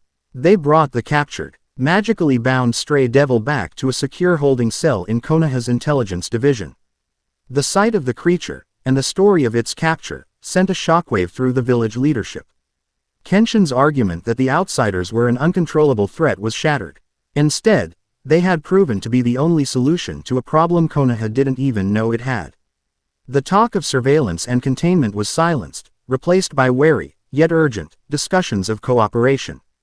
That night, in the interrogation cell, Naruto stood before the bound form of Varine. Rias was beside him, ensuring the magical restraints held. Who sent you? Naruto asked, his voice low. Or did you just get lucky finding this place? Varine, his arrogance shattered, trembled. The memory of Ophis's casual dismissal of his power was a wound that would never heal. No one sent me, he stammered. I was running, hiding in the gaps. Something stirred in the void. A wave of power, not demonic, not angelic. Something older, something bigger. He looked up, his yellow eyes wide with a cosmic terror. It was a color, a feeling, a wave of impossible, endless red. It passed over everything. We thought it was a new dawn, or the final end. It woke things up, old things, and it illuminated the cracks between the worlds. Your world, it shone like a beacon. Naruto and Rias exchanged a look. The pieces were clicking into place. Naruto's desperate summons had been more than a call. It had been a lighthouse, and its beam had just been seen by a passing Leviathan. Rias looked towards the guest house, where she knew Ophis was likely sitting, watching the sky. Ophis had known all along. She had felt it. The long-running subplot was no longer in the shadows. It now had a name, a color, and a terrifying, world-shaking scale. Great Red was no longer just a whisper. It was a coming storm. Chapter 5 End. Chapter 6. Scars of the Past, Seeds of the Future. The sterile silence of the intelligence division's holding cells felt a world away from the chaotic quiet of the desecrated forest. Naruto and Rias walked side by side down the long, torch-lit corridor, the heavy iron door clanging shut behind them, sealing the trembling form of Vereen away with his cosmic terrors. The stray devil's final, whispered words about a wave of impossible, endless red, echoed in the space between them. Great Red, Rias said, her voice a low murmur that was barely audible over the sound of their footsteps. The true dragon, the apocalypse dragon, in the midst of my world, he is one of the two most powerful beings in existence. A creature of pure power and dream that swims through the dimensional gap. One of two, Naruto asked, his mind struggling to grasp the scale of what she was describing. The other is Ophis, she replied, a hint of awe in her tone. The Ouroboros dragon, the dragon of infinity. One represents dream and illusion, the other, the infinite and the void. They are not gods. They are concepts given form. Forces of nature that exist on a scale that makes gods seem small. They stepped out into the cool night air of Konoha. The village was quiet, moon a silver sickle in a sea of stars. So, Ophis is stronger than anything you have ever conceived of, Rias finished for him. And Great Red is her equal. He is not evil, not in the way we understand it. He is simply vast. An entity so powerful that the mere act of him passing by can wake up forgotten things and illuminate the cracks between worlds. She looked at Naruto, her blue-green eyes serious. Your summons did not just call us, Naruto. It was like setting off a flare in the deepest, darkest ocean. You showed everything that was hiding in the dark, that a door was open. The weight of it was immense. He had saved his world from Kagaya only to potentially paint a target on its back for things that made her seem provincial. But looking at Rias, he didn't feel fear. He felt a strange sense of shared destiny. The problem was no longer just his, and the allies at his side were no longer just strangers. The pact on his hand pulsed with a faint warmth. They were in this together. When he returned to the guest house, the main room was lit by a single, soft lamp. Ophis was on the veranda, her gaze fixed on the moon, as if watching for something only she could see. Akeno was waiting with a bowl of warm water and a set of clean cloths. You're hurt, she said, her voice soft, all trace of her usual teasing gone. It wasn't a question. Naruto looked down. A long, shallow gash on his forearm, left by one of Vereen's spectral claws, was sluggishly healing, the edges of the wound tinged a faint, sickly purple from the curse's lingering energy. Kurama's healing factor was struggling against the demonic magic. It's nothing, he said, but he sat down anyway, allowing her to tend to it. Akeno dipped a cloth in the water, her movements gentle and sure. This magic, it's ignited to attack the soul as much as the body, she murmured, her violet eyes focused on the wound. It fights against the natural flow of life. As she cleansed the gash, a faint, golden light emanated from her fingertips. It wasn't the aggressive, crackling energy of her holy lightning, but something softer, purer. The purple taint in the wound receded, and Naruto felt the gnawing coldness fade, allowing Kurama's chakra to finally take over and seal the flesh. How did you do that? He asked, genuinely curious. Akeno's hand stilled for a moment. A sad, wistful smile touched her lips. The part of me that is a devil knows how to recognize and fight curses. But the part of me that is, from my father, knows how to heal. She looked away, her gaze distant. Holy power is not just for smiting. At its core, it is the power of order, of purity. It can cleanse, it can mend. She fell silent, and in that silence, Naruto sensed a deep, old pain. He thought of his own two halves, the human boy and the tailed beast, and the long, bloody road it took to bring them together. It must have been hard, he said quietly. Being caught between two worlds like that. Akeno looked at him, surprised by the simple, direct empathy. There was no pity in his eyes, only understanding.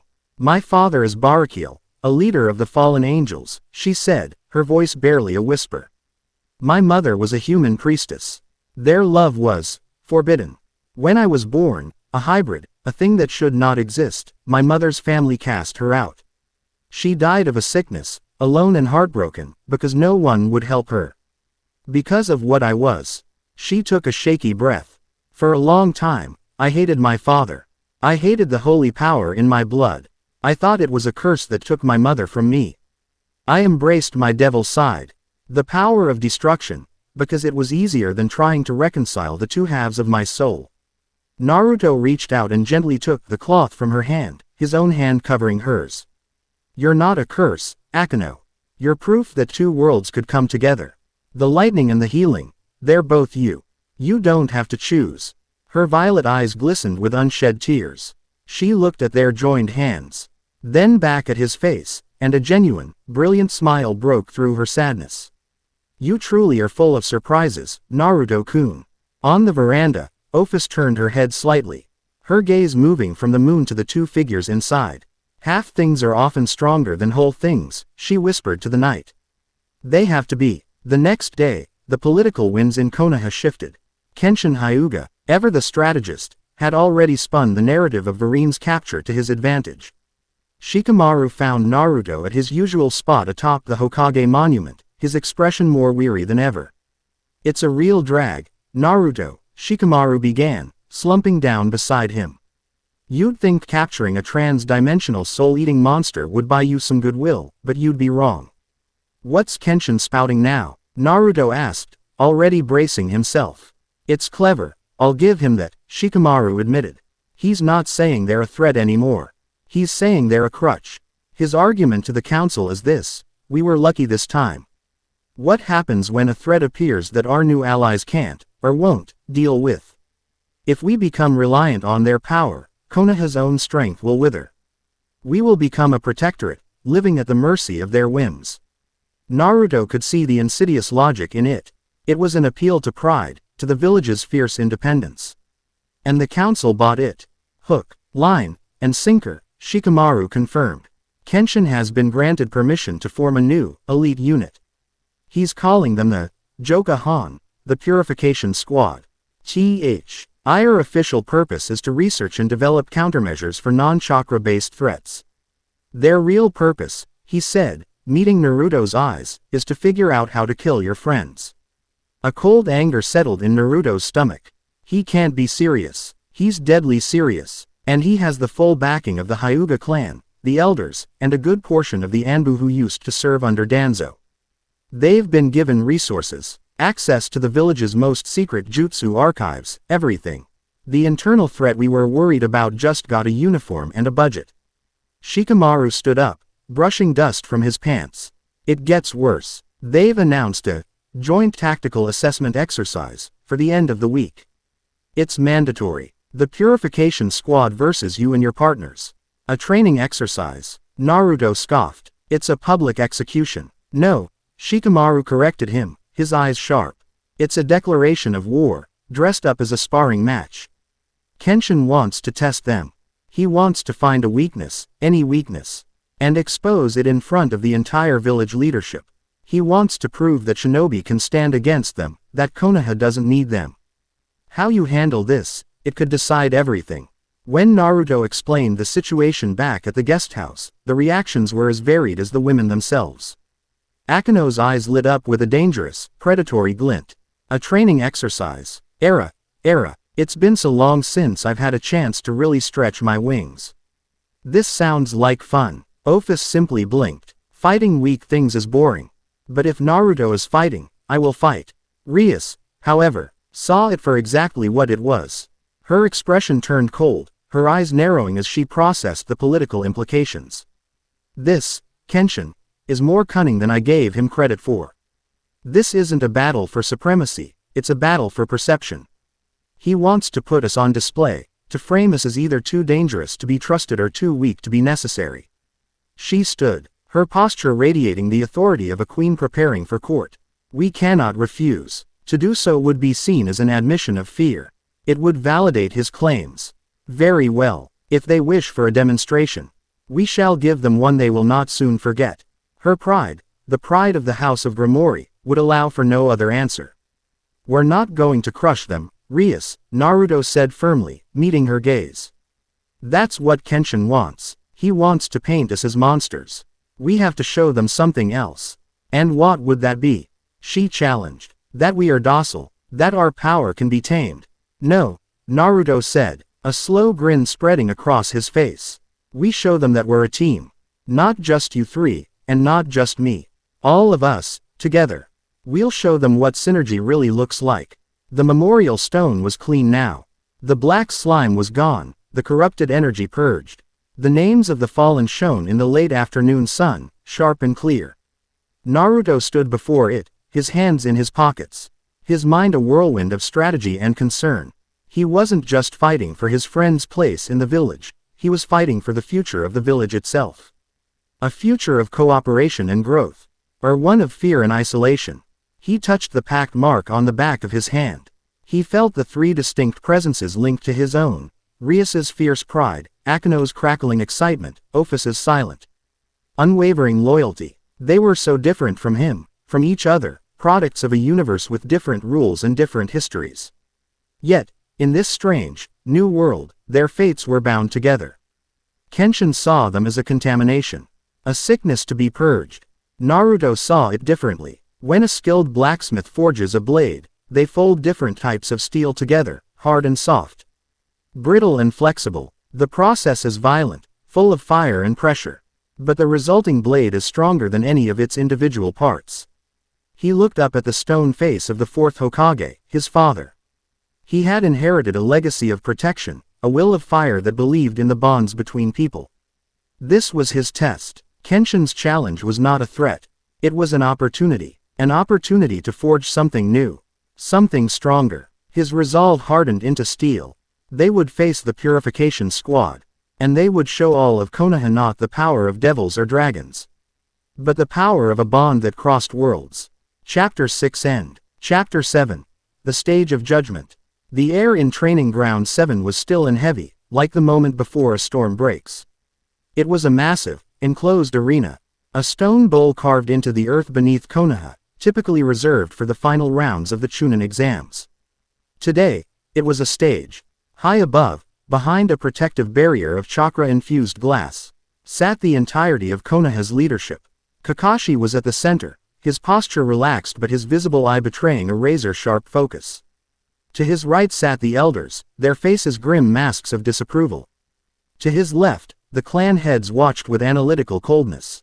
Scattered among them were the Jonin commanders, the Anbu leadership, and every other figure of importance. They were not here to watch a sparring match. They were here to pass judgment. On one side of the arena floor stood Naruto, Rias, Akeno, and Ophis. They were a strange, eclectic quartet. Naruto, in his familiar orange and black, was a beacon of vibrant energy. Rias stood with the regal poise of a queen, her crimson hair a stark contrast to the drab stone. Akeno's serene smile was back, but her eyes held a dangerous, electric gleam. Ophis was simply present, a small, still point of gravity around which the tension seemed to warp. On the other side stood Kenshin Hyuga and his Purification Squad. They were the epitome of shinobi efficiency, clad in dark, practical uniforms devoid of any clan insignia, marked only by a stark, white flame emblem. Kenshin stood at their head, his blindfolded gaze sweeping across his opponents. His Byakugan already dissecting their energy signatures. He was not alone. To his right stood two figures in gray cloaks, their faces shadowed. They moved with a chilling synchronicity. Naruto recognized the faint, swirling patterns on their gloves, remnants of the Uzumaki clan, Fuinjutsu specialists whose ancestors had been scattered after the fall of their homeland. But their chakra felt cold, disciplined to the point of lifelessness, a hallmark of Danzo's root. To Kenshin's left was a woman from the Aburame clan. Unlike Shino, who treated his Kikaichu as partners, this woman's insects crawled over her skin with a frantic, hungry energy. They were smaller, faster, and their chakra signature was unnervingly predatory. The final member of the squad stood slightly behind the others, a man whose face was a blank, emotionless mask. He radiated no discernible energy, a ghost on the battlefield. A Yamanaka, Naruto guessed, but one trained for deep, covert infiltration. Not simple mind reading. A psychic scalpel. A voice, amplified by jutsu, echoed through the arena. The joint tactical assessment exercise will now begin. The objective is incapacitation. Lethal force is prohibited. Begin. Kenshin's squad moved with the chilling precision of a well-oiled machine. They did not charge. They did not posture. They melted into the arena, using the scattered rock formations for cover. This was their ground, their style of combat. Naruto didn't move. He closed his eyes, his sage mode flaring to life, the orange pigmentation spreading around his eyes. He wasn't just sensing chakra now. He was sensing the world, the subtle shifts in air pressure, the vibrations in the stone floor.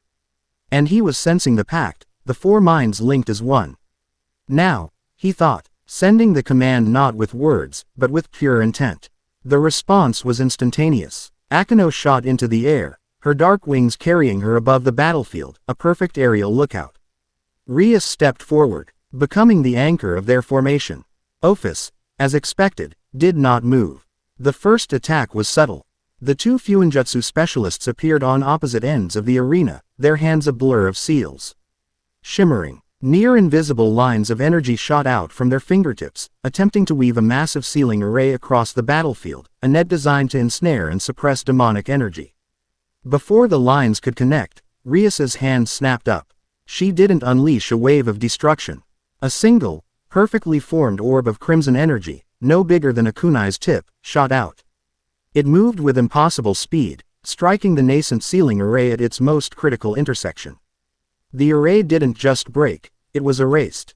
The energy, the formula, the very concept of the seal, vanished in a silent crimson flash, a display of surgical precision, not overwhelming force. From the shadows, the Aburame woman made her move. A buzzing cloud, a living carpet of her energy-devouring insects, swarmed out from under a rock outcropping, flying low and fast towards Rias. From her vantage point, Akeno saw it immediately. She didn't unleash a storm. A single, golden bolt of holy lightning, thin and sharp as a needle, lanced down. It didn't strike the swarm, which would have been useless. It struck the ground directly in front of it. The resulting explosion of soup, heated rock and concussive force blasted the swarm upwards, scattering the insects and disrupting their formation. It was a shepherd's crook, not a sledgehammer. Up in the observation deck, a murmur went through the assembled shinobi. Shikamaru allowed himself a small, almost imperceptible smile. They weren't just reacting. They were coordinating, using the absolute minimum force required. Kenshin saw it too. His initial probing had been flawlessly dismantled. The synergy between them was greater than he had anticipated. It was time to apply pressure. Phase 2, he commanded, his voice low. He shot forward, a white blur against the gray stone, his target not the powerful devils, but Naruto himself. His movements were the pinnacle of the gentle fist style, a flowing, deadly dance. "Your body is still human, Jinchuriki," he said, his voice cold as his hands flew towards Naruto's tenketsu. "Let us see how it breaks." Naruto met him head-on, his own taijutsu a powerful, unpredictable whirlwind. Their limbs blurred, the crack of their blows echoing through the silent arena. But Kenshin wasn't alone. The Yamanaka ghost flickered at the edge of Naruto's perception, sending out subtle waves of psychic static, trying to disrupt his concentration, to sever his connection to the others. Simultaneously, the rest of the purification squad launched their main assault. The two Fuinjutsu specialists reappeared, no longer weaving a net, but creating solid, tangible chains of sealing energy that shot towards Akeno, attempting to bind her wings and drag her from the sky. At the same time, the Aburame unleashed the entirety of her swarm, not as a carpet, but as a massive, suffocating dome that descended on Rias, intent on smothering her and consuming her power. It was a perfect, multi-pronged shinobi assault, designed to isolate and eliminate each target. From the observation deck, Hiashi Hyuga nodded slightly in approval. It was a flawless execution of Hyuga's strategy. But Naruto had been waiting for this. As Kenshin's palm strike came within an inch of his chest, Naruto didn't dodge.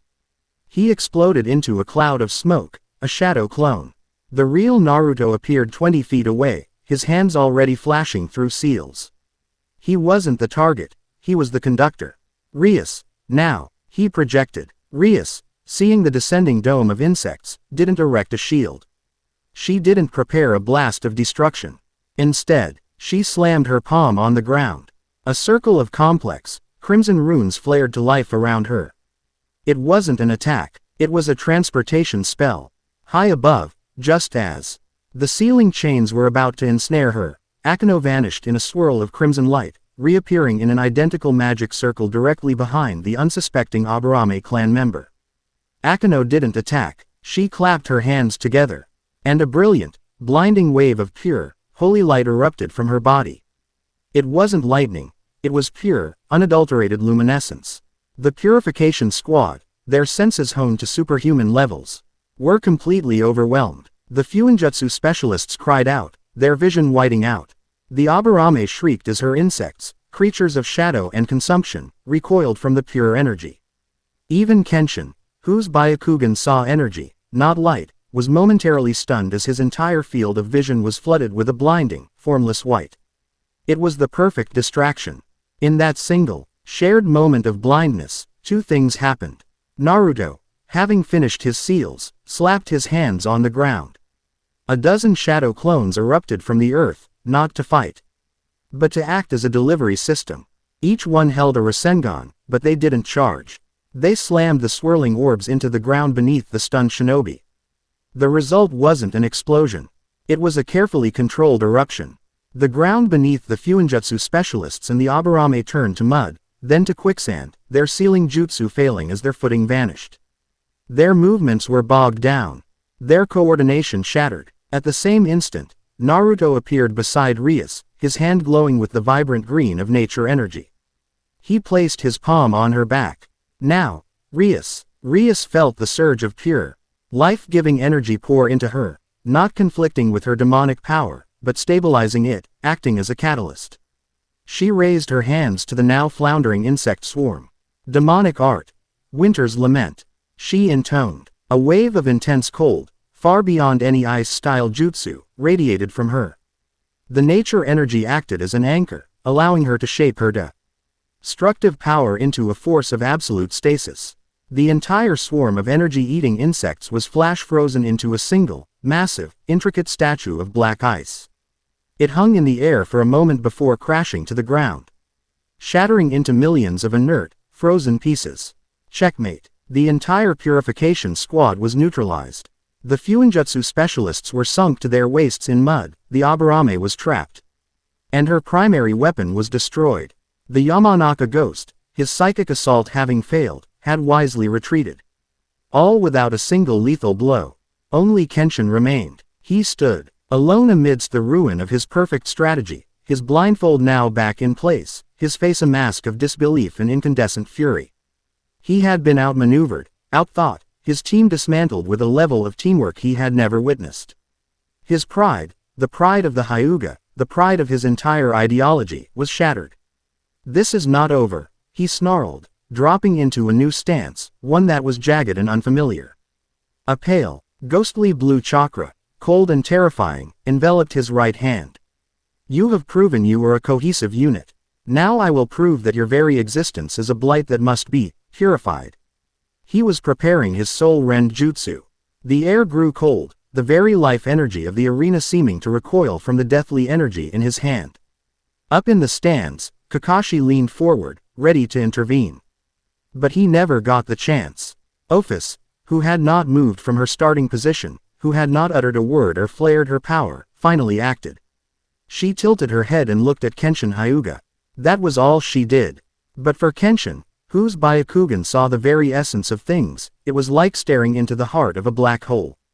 His vision, which saw everything, was suddenly filled with an absolute, crushing nothing. He saw not the absence of power, but an infinite, endless, all-consuming void. He saw a concept that his mind, his senses, his very soul, was not equipped to process. The ghostly blue chakra around his hand sputtered, wavered, and died. His Byakugan flared violently, the veins around his temples bulging as if they were about to burst.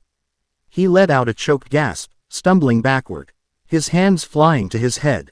He had seen the shape of infinity, and his finite mind had broken against its shores. Match. Kakashi's voice boomed through the arena, cutting through the stunned silence.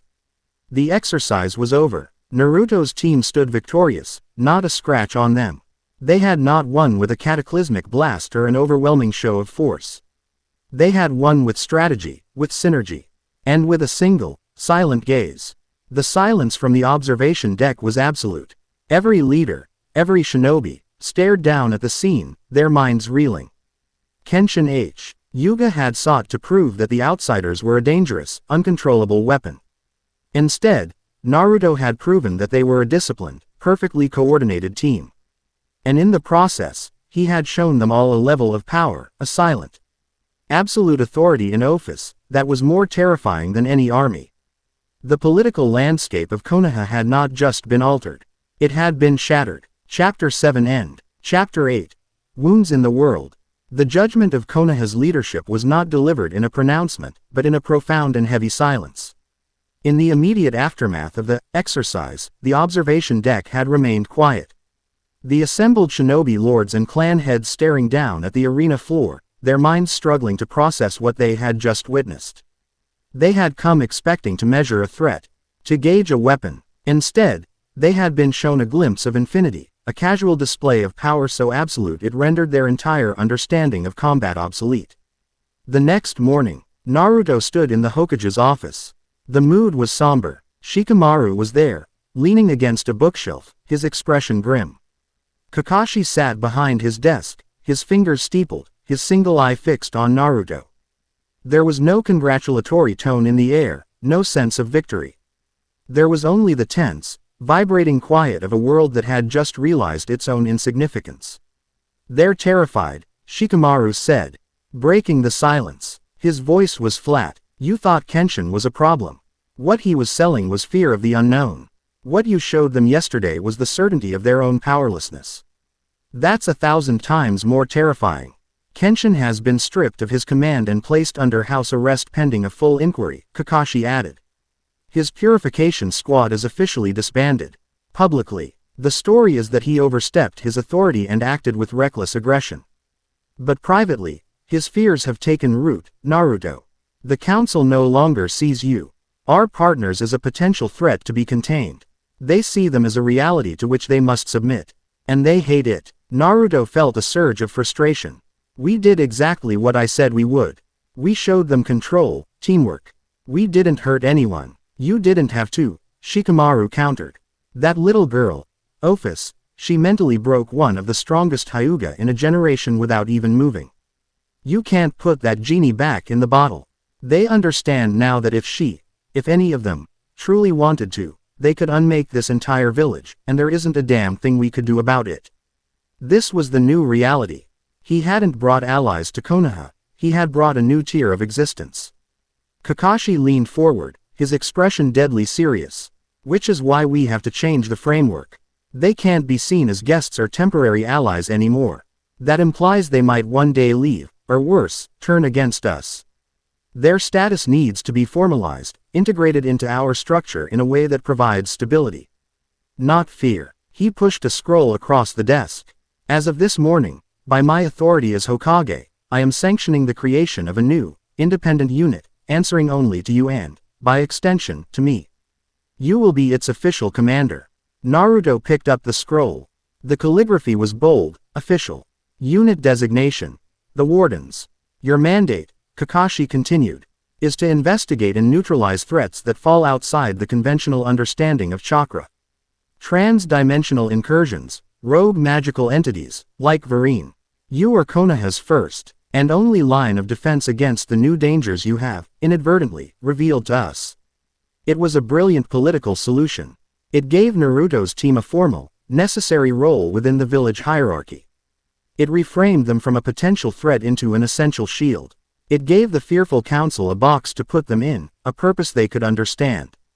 And it gave Naruto the authority he needed, to act without being constantly second-guessed. "The first official mission for the Wardens," Shikamaru said, pushing himself off the wall, "came in about an hour ago. And it's a weird one. The journey took them east, towards the sea, to the mist-shrouded, jagged coastline where the ruins of Uzushiogakure, the ancestral home of the Uzumaki clan, lay submerged beneath the waves. Their destination, however, was on the mainland, in a dense, ancient forest that had been considered sacred for centuries. The Anbu report had been sparse on details and heavy on unsettling observations. A patrol team had stumbled upon a zone of silence, a circular area, roughly half a mile in diameter, where the world simply stopped. As they drew closer, Naruto felt it first through his sage mode. It wasn't a lack of nature energy. It was a complete and utter null point. The vibrant, life-giving energy that permeated the entire world was simply absent, as if a hole had been punched through the very fabric of existence. They stood at the edge of the zone. The line was stark, unnatural. On one side, the forest was alive with the buzz of insects, the rustle of leaves, the scent of damp earth. On the other, there was nothing. The trees stood, but their leaves didn't move, even in the coastal breeze. The air was still, thin, and held no scent. The ground was just dirt, devoid of the faintest trace of life. How strange, Akeno murmured. Her usual smile gone, she could feel the absence like a pressure against her senses. The natural world isn't dead here. It's erased. Rias held out her hand, a SMALL sphere of demonic energy forming in her palm. As it crossed the invisible threshold, it flickered and died, like a candle flame in a vacuum. My power is being suppressed, she stated, her eyes narrowing. No, not suppressed. It's being unfed. There's no ambient energy for it to draw upon, to push against. It's like trying to shout in a room with no air. Naruto stepped across the line. The sensation was profoundly disorienting. His connection to the world, the constant thrum of life he felt in sage mode, was severed. He felt isolated, alone, as if he were suddenly encased in soundproof glass. Only Ophis seemed unaffected. She walked into the silent zone, her expression unchanged, though her head was tilted with a familiar, analytical curiosity. She knelt, placing a small hand on the dead earth. "This is a wound," she said, her voice sounding unnaturally loud in the profound quiet. "When a world is torn, it sometimes leaves a scar. The skin is thin here. The space between is showing through." Her words painted a terrifying picture. Naruto's summons had been a violent act, a tearing of reality. They had sealed the breach, but they had left behind a wound, a place where the wire between their world and the infinite nothingness of the dimensional gap was dangerously thin. They moved towards the center of the zone, their footsteps the only sound in a world devoid of noise. At the heart of the silence, they found it. A crumbling, moss-covered stone dais, carved with the swirling, intricate patterns of an ancient Uzumaki ceiling array. It was a place of immense power, a seal designed not to contain a beast, but to act as an anchor, to reinforce the very fabric of reality in that location. But the seal was damaged. The stone at its center was not broken or cracked. It was hollow. A perfect, spherical chunk of the stone was simply gone, and in its place was a shimmering, heat-hazed distortion in the air. The wound. And from that wound, something was emerging. It was not a creature of flesh and blood. It was a being of fractured geometry, a living impossibility. It had too many limbs, set at angles that were physically wrong. Its form seemed to shift and writhe, a walking optical illusion that made the eyes water and the mind ache. It was a dull, non-reflective black, and it moved without a sound. It was a scavenger, a creature from the void between worlds, drawn to the scent of a wounded reality. A void eater. It turned its featureless head towards them, and the world in front of it began to unravel. A tree in its line of sight didn't die or rot, it simply derezzed, its colors fading. Its form dissolving into a cloud of pixelated dust that was then consumed by the creature. It was eating reality itself. Rias, Akeno, barrier. Don't let its effect spread. Naruto commanded, his mind racing. This wasn't something he could punch. It wasn't something he could seal. Rias and Akeno acted instantly. Pouring their power into a combined shield, they created a shimmering dome of crimson and gold around the immediate area. It wasn't designed to stop the creature, but to contain its reality-erasing aura, to stop the wound from growing larger. The effort was immense. Rias's face was pale, her power struggling to manifest in this energy-dead zone. Naruto, meanwhile, focused on the source of the problem, the weakened Uzumaki seal. He poured his own sieve chakra reserves into the ancient stone, his hands glowing.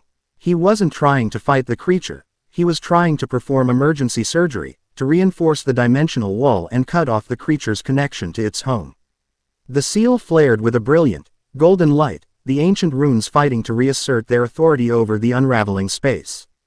The Void Eater, its meal and its escape route threatened, turned its full attention on the wardens.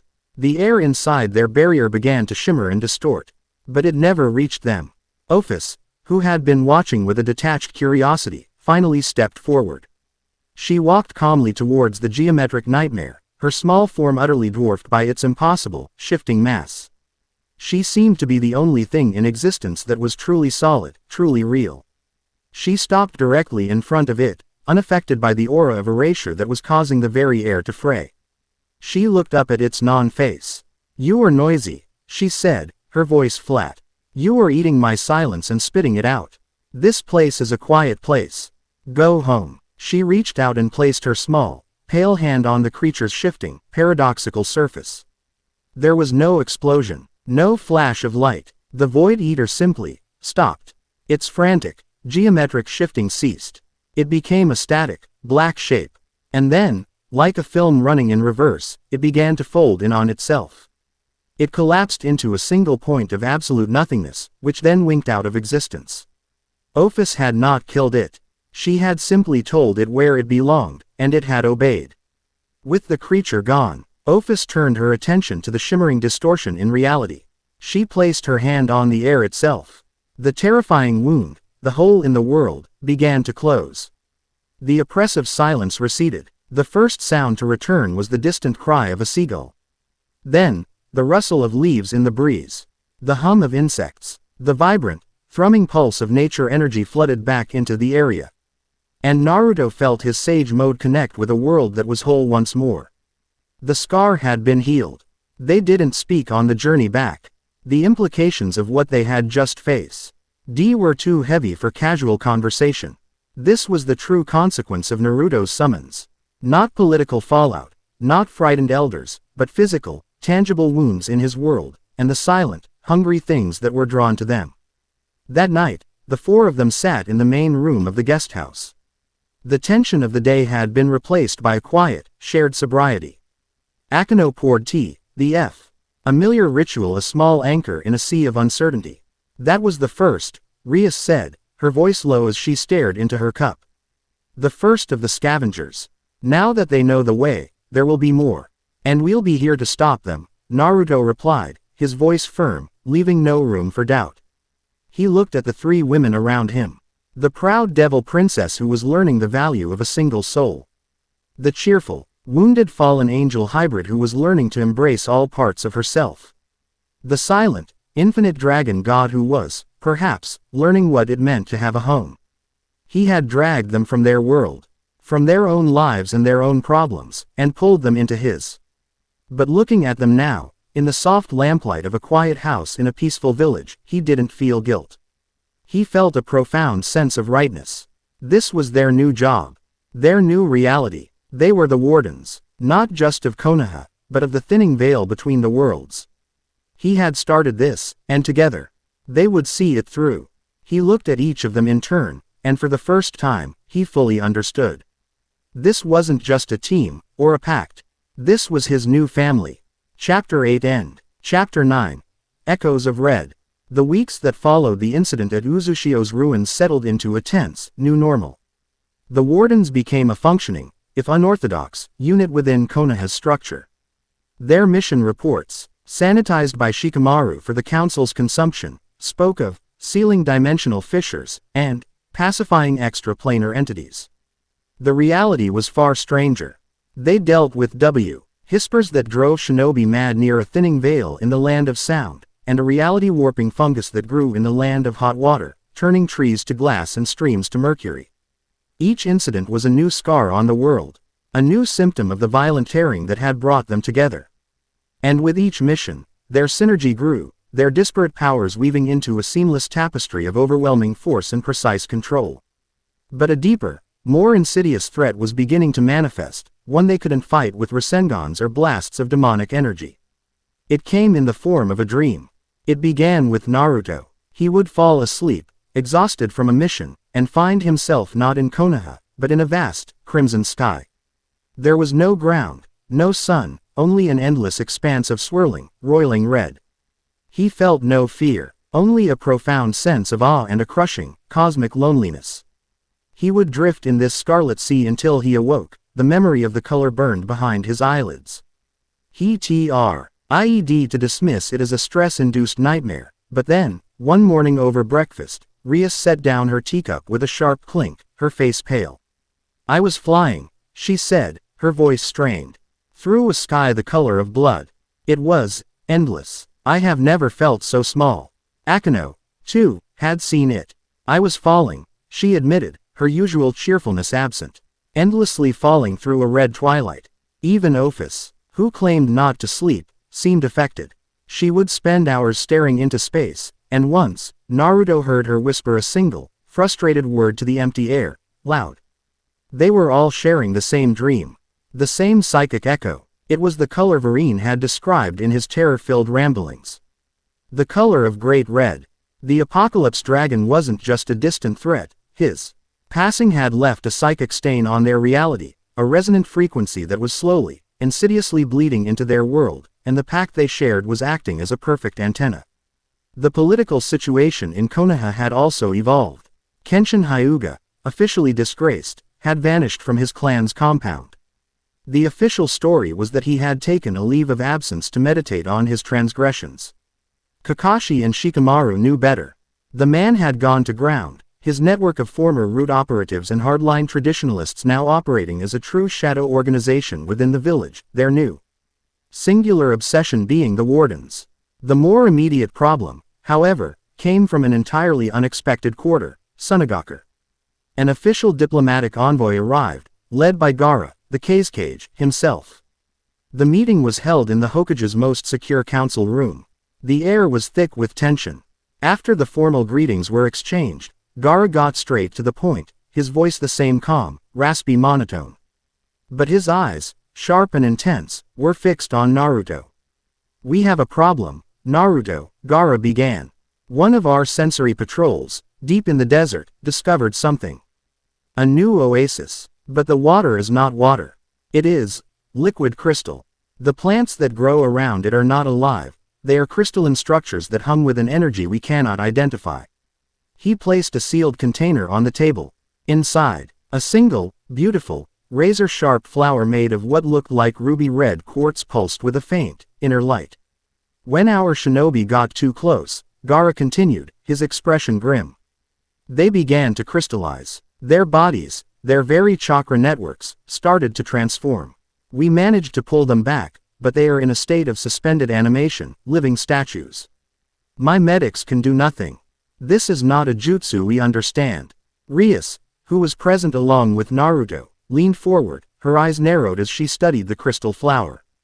This energy, it's a form of extreme pressure crystallization, but it's being driven by a will.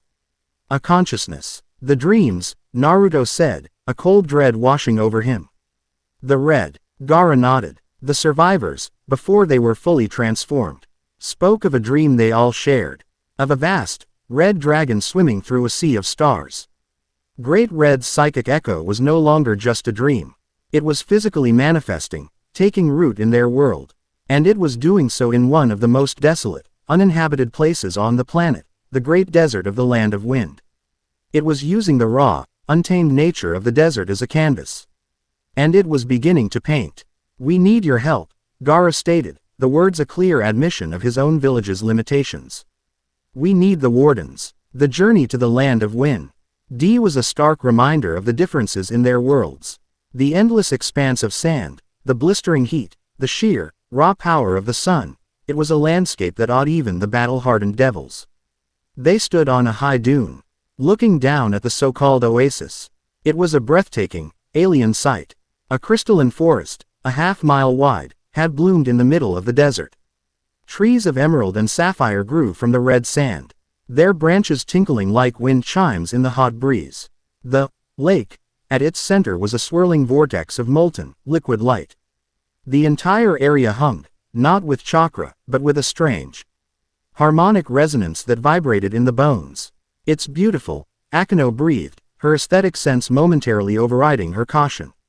It's a cancerous growth, Rias corrected, her face grim. It is rewriting the reality of this place, replacing the natural order with a reflection of its creator's dream. Naruto's sage mode felt useless here. The harmonic resonance of the crystal forest was like white noise, overwhelming his senses. But he could feel the will behind it, vast, ancient, and utterly indifferent. It wasn't malevolent. It was simply being. Like a whale swimming through the ocean, completely unaware of the plankton it displaced. They ventured into the crystalline woods, their feet crunching on sand that had turned to fine, red glitter. The air was warm, and the harmonic hum grew louder, more insistent. Scattered throughout the woods were the victims Gaara had spoken of, Sunagakure shinobi, frozen mid-stride, their bodies transformed into perfect, translucent statues of red crystal. Their faces were not masks of terror, but of awe, as if they had been shown a glimpse of some terrible, beautiful truth just before the end. At the center of the lake of liquid light, a massive, 20-foot-tall crystal pulsed in time with the harmonic hum. It was the heart of the anomaly, the focal point where the dream energy was bleeding into their world. "We have to destroy it," Rias said, her hand already glowing with destructive energy. "No," a soft voice said. Ophis, who had been trailing behind them, stepped forward. She looked at the giant, pulsating crystal. Then at the frozen shinobi. "Destroying the heart will shatter the dream," she said, her voice unusually clear, as if she were speaking of something she understood intimately. "The Am is the only thing holding them together. If you break it, they will crumble to dust." Naruto looked at the statues, at the faces of the men and women trapped within. Ophis was right. A direct assault was too risky. "Then what do we do?" he asked. "This is not a wound," Ophis explained, walking towards the lake of light. "This is an echo, a footprint left by loud noise. To make it go away, you cannot shout at it. You must absorb the sound." She stopped at the edge of the molten light, her small reflection shimmering on its surface. "This dream is not mine. It belongs to Great Red. But its nature is the same. It is an extension of a will. To calm it, you must meet its will with your own." She turned and looked directly at Naruto. "Your power does not destroy. It fixes. It connects. You must connect to this dream." The idea was insane. He was supposed to willingly dive into the psychic echo of a cosmic dragon that was turning people into crystal. "How?" he asked, his voice hoarse. "You are connected to me," Ophis said simply, "and I am connected to the gap, where he swims. I will be your anchor. The rest is up to you." Naruto looked at Rias and Akeno. He saw the fear in their eyes, but also a profound, unwavering trust. He took a deep breath. "All right, let's do it." He walked to the edge of the lake, sitting cross-legged in the crystalline sand. Rias and Akeno stood behind him, their hands on his shoulders, ready to pour their own energy into him if he needed it. Ophis stood before him, and placed a single, small finger on his forehead. "Do not fight it," she whispered. "Listen to it." The moment her finger touched him, the world dissolved. He was no longer in the desert. He was back in the endless, crimson sky. But this time, it was not empty. This time, he was not alone. In the infinite distance, he saw it, Great Red. The sheer scale of it was incomprehensible. It was a dragon, yes, but it was a dragon made of galaxies and nebulae, its scales shimmering with the light of a billion suns. Its wings the gossamer fabric of space-time itself. It swam through the crimson void with a lazy, ponderous grace, its passage creating ripples that were the birth and death of stars. It was not a creature. It was a living, moving universe. And he could feel its dream. It was not a dream of conquest, or power, or malice. It was a dream of being. The simple, profound, and overwhelming joy of existence. The dream was the hum of a star being born, the silent fall of cosmic dust, the slow, beautiful dance of gravity. The crystallization in the desert wasn't an attack, it was the dragon's dream attempting to replicate its own beautiful, orderly, crystalline nature in a new medium. It was an act of unconscious creation. Naruto felt his own consciousness, his own small, human will, begin to fray. To dissolve into the sheer, overwhelming magnitude of the dragon's dream. He was a single drop of water in an infinite ocean. But then, he felt the anchor. A single, still, quiet point in the roaring crimson storm. Ophis. She was not fighting the dream either. She was simply present. An absolute, infinite nothingness that could not be overridden, that could not be dissolved. And tethered to her, Naruto found his own center. He didn't fight. He did what he had always done. He reached out. He projected his own will, his own dream, into the crimson tide. It was not a dream of cosmic grandeur. It was a dream of a warm bowl of ramen, of the feel of the swing in the academy playground, of the sound of Sakura's laugh and Sasuke's grudging respect. It was a dream of messy, chaotic, beautiful, imperfect life. It was a dream of human connection. His tiny, insignificant dream, a flicker of warm orange, met the vast, cosmic ocean of red. And the ocean noticed. For a fraction of a second, the great dragon in the distance seemed to slow, its galactic eye turning to regard the infinitesimal speck of warmth and noise that had touched its consciousness. It felt a flicker of curiosity, a brief moment of interest in a dream that was so very different from its own. And then it passed, continuing its endless journey. But that single moment of contact was enough. In the desert, the great crystal heart at the center of the lake pulsed once, a brilliant, blinding flash of red light. And then, the harmonic hum began to fade. The crystalline trees shivered, and their vibrant colors began to recede. The emerald and sapphire bleeding back into the natural green and brown of living wood. The lake of liquid light solidified, then crumbled, becoming a fine, red dust that was swept away by the desert wind. And the statues of the shinobi, they softened. The hard, translucent crystal became flesh once more. They collapsed to the ground, unconscious, but alive and whole. Naruto gasped, his eyes flying open. The connection severed. He was back on the dune, the sun warm on his face. Rias and Akeno were supporting him, their faces etched with relief. The crystal forest was gone. The desert was just a desert again. He had met the dream of a god, and he had shown it his own. And in that exchange, he had healed the land. Ophis looked at him, and for the first time since he had met her, Naruto saw a genuine, undeniable emotion in her eyes. It was a look of profound, and perhaps even pleased, surprise. "You are very loud," she said. But this time, it almost sounded like a compliment. Chapter 9 End. Chapter 10. The Purifier's Gambit. The return from the land of wind was a quiet triumph. Gaara, his usual stoicism giving way to a rare, open expression of gratitude, had declared the wardens official allies of Sunagaku, a political boon that resonated through the 5 great nations. For the first time, the citizens of Konoha saw Naruto's partners not as strange, terrifying guests, but as heroes who had saved the lives of their allies. Children would wave as they passed, and the whispers that followed them were now colored with awe instead of fear. A fragile peace settled over the guest house. It became less of a dignitary's lodging and more of a home. Naruto found himself spending more time there than in his own empty apartment. He'd watch, fascinated, Rias used her demonic energy with surgical precision to help Akeno prune a bonsai tree, the destructive power shaping the delicate branches without harming a single leaf. He'd engage in playful arguments with Akeno over who got the last dango, her laughter a bright, musical sound that filled the house with warmth. He'd sit in comfortable silence with Ophis on the veranda, watching the clouds feeling the profound stillness she radiated, a stillness that calmed the constant storm of energy within him. One evening, they sat around the low table, a steaming hot pot filling the room with the savory scent of broth and vegetables. It was a simple, domestic scene, a world away from cosmic dragons and dimensional tears. "You know," Naruto said, grabbing a piece of fish cake with his chopsticks, "I never really understood what people meant when they talked about family dinners." Rias looked up from her bowl, a small, genuine smile on her lips. In the underworld, a dinner in the house of Grimoire is a political event, filled with posturing and subtle threats. This is refreshingly simple. "It's because no one here is trying to poison you," Akeno added with a cheerful wink, though her eyes held a flicker of old memories. "It makes the food taste much better." Ophis, who had meticulously arranged her vegetables into a perfect spiral before eating them, nodded in agreement. "This is a good silence," she stated. "My old home was a bad silence." In that moment, Naruto felt a profound sense of contentment. He had stumbled into this, created this impossible, cross-dimensional family through a desperate, reckless act.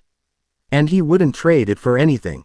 The peace was shattered by a sound that every shinobi in Konoha knew and dreaded, the piercing, village-wide shriek of the emergency alarm. It was not the signal for an external invasion, but the deeper, more urgent tone reserved for a catastrophic internal threat. Before the last echo of the siren had faded, an Anbu agent appeared in the center of the room in a swirl of leaves, his voice tight with panic. Hokage-sama needs the wardens. Now. It's a tear. Inside the village walls, the scene was one of controlled chaos. Shinobi were evacuating civilians, their faces pale with disbelief. The air above the old, abandoned Uchiha district crackled with an energy that was sickly and wrong. It wasn't a subtle wound in the world like the one they had found near Uzushio. It was a gaping, bleeding maw. The sky itself seemed to be unraveling, the edges of the tear fraying into threads of shimmering, chaotic light. From within, the low, guttural moan of void spawn echoed, a sound that promised madness and dissolution. "This isn't a natural fissure," Rias said, her voice sharp, her regal composure replaced by the I am focus of a commander on the battlefield.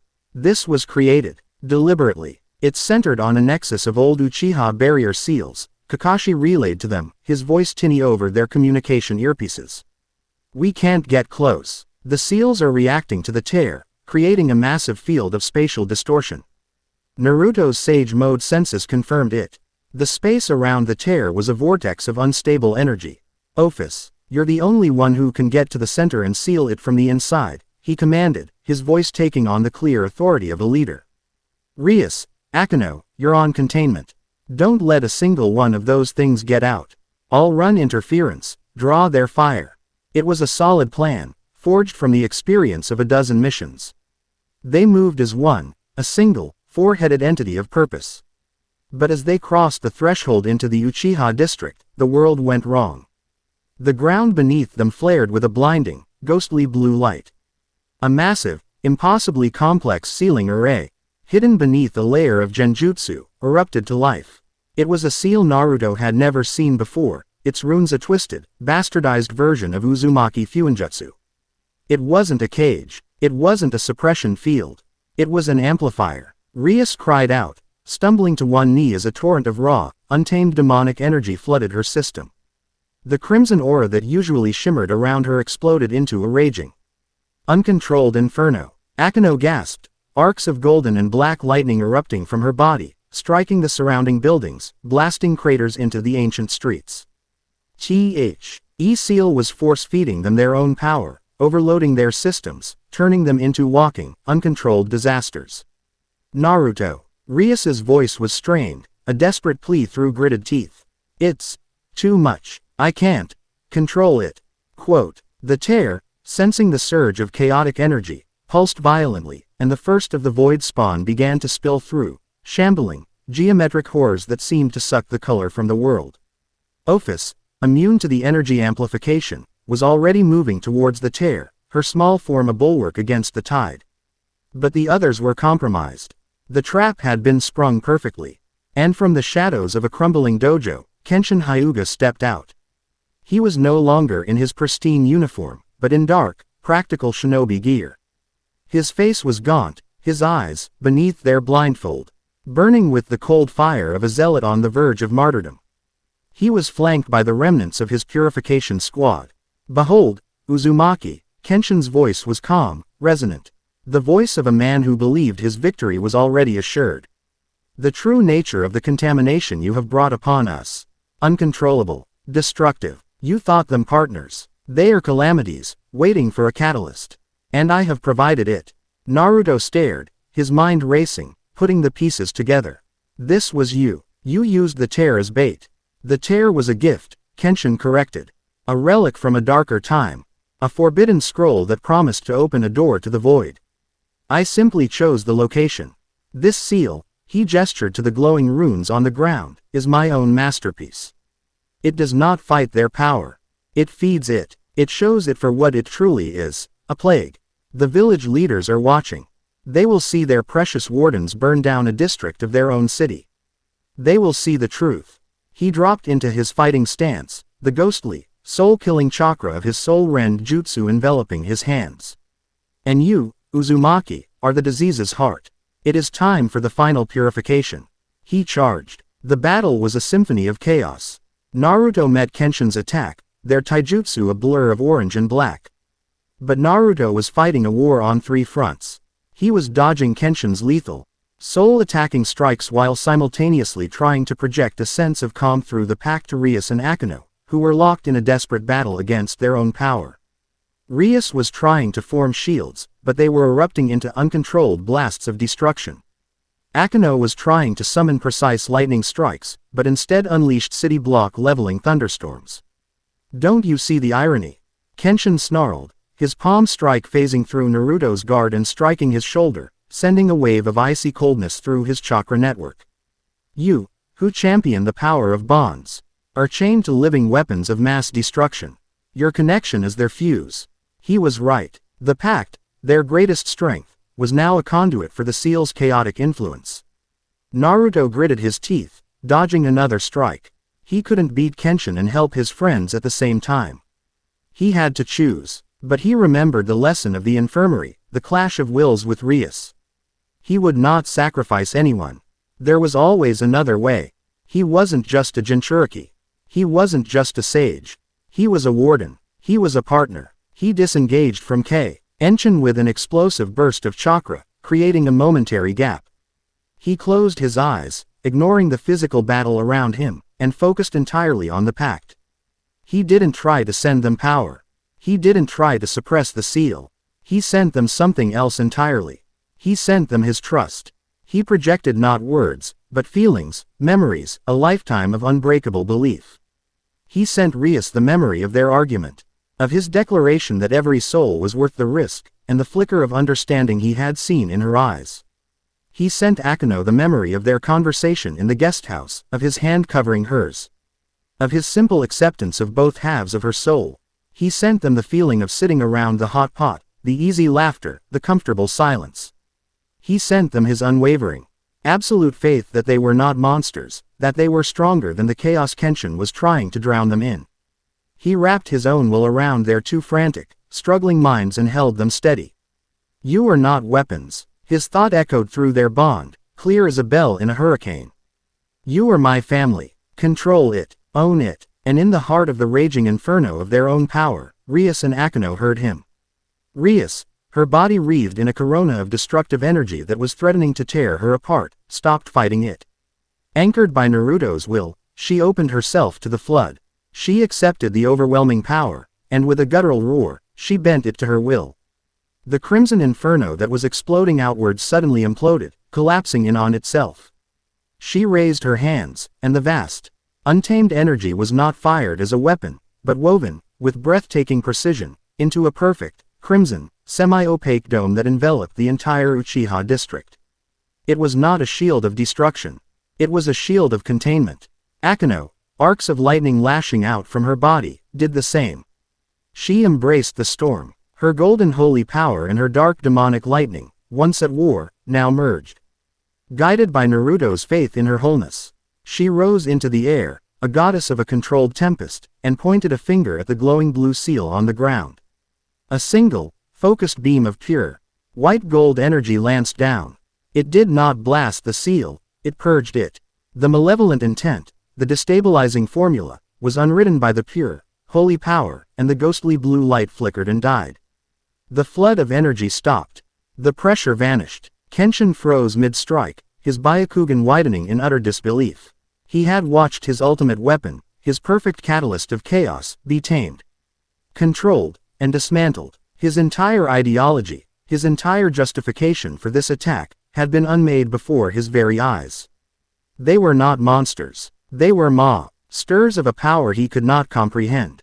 In that moment of shock, Naruto's eyes snapped open, blazing with the combined power of Sage Mode and Kurama's chakra. He was no longer just a boy. He was a force of nature. He moved, not with the flash of a yellow teleport, but with the raw, ground-shaking speed of a charging-tailed beast. He didn't hit Kenshin with a Rasengan. He hit him with his fist, a blow empowered by his righteous fury and his unshakable love for his new family. The impact sent the Hyuga zealot flying, crashing through the wall of the dojo, his soul rend jutsu dissipating into harmless mist. Naruto stood over Kenshin's broken, defeated form. At the same moment, Ophis took a final step forward and placed her hand on the tear in reality. The screaming from the void ceased. Gaping maw in the sky stitched itself shut, leaving behind only the calm, moonlit night. Silence descended. The crisis was over. Kakashi and the Anbu arrived to find a scene of impossible contradiction. A district stood half ruined by uncontrolled lightning, yet perfectly contained within a dome of crimson energy.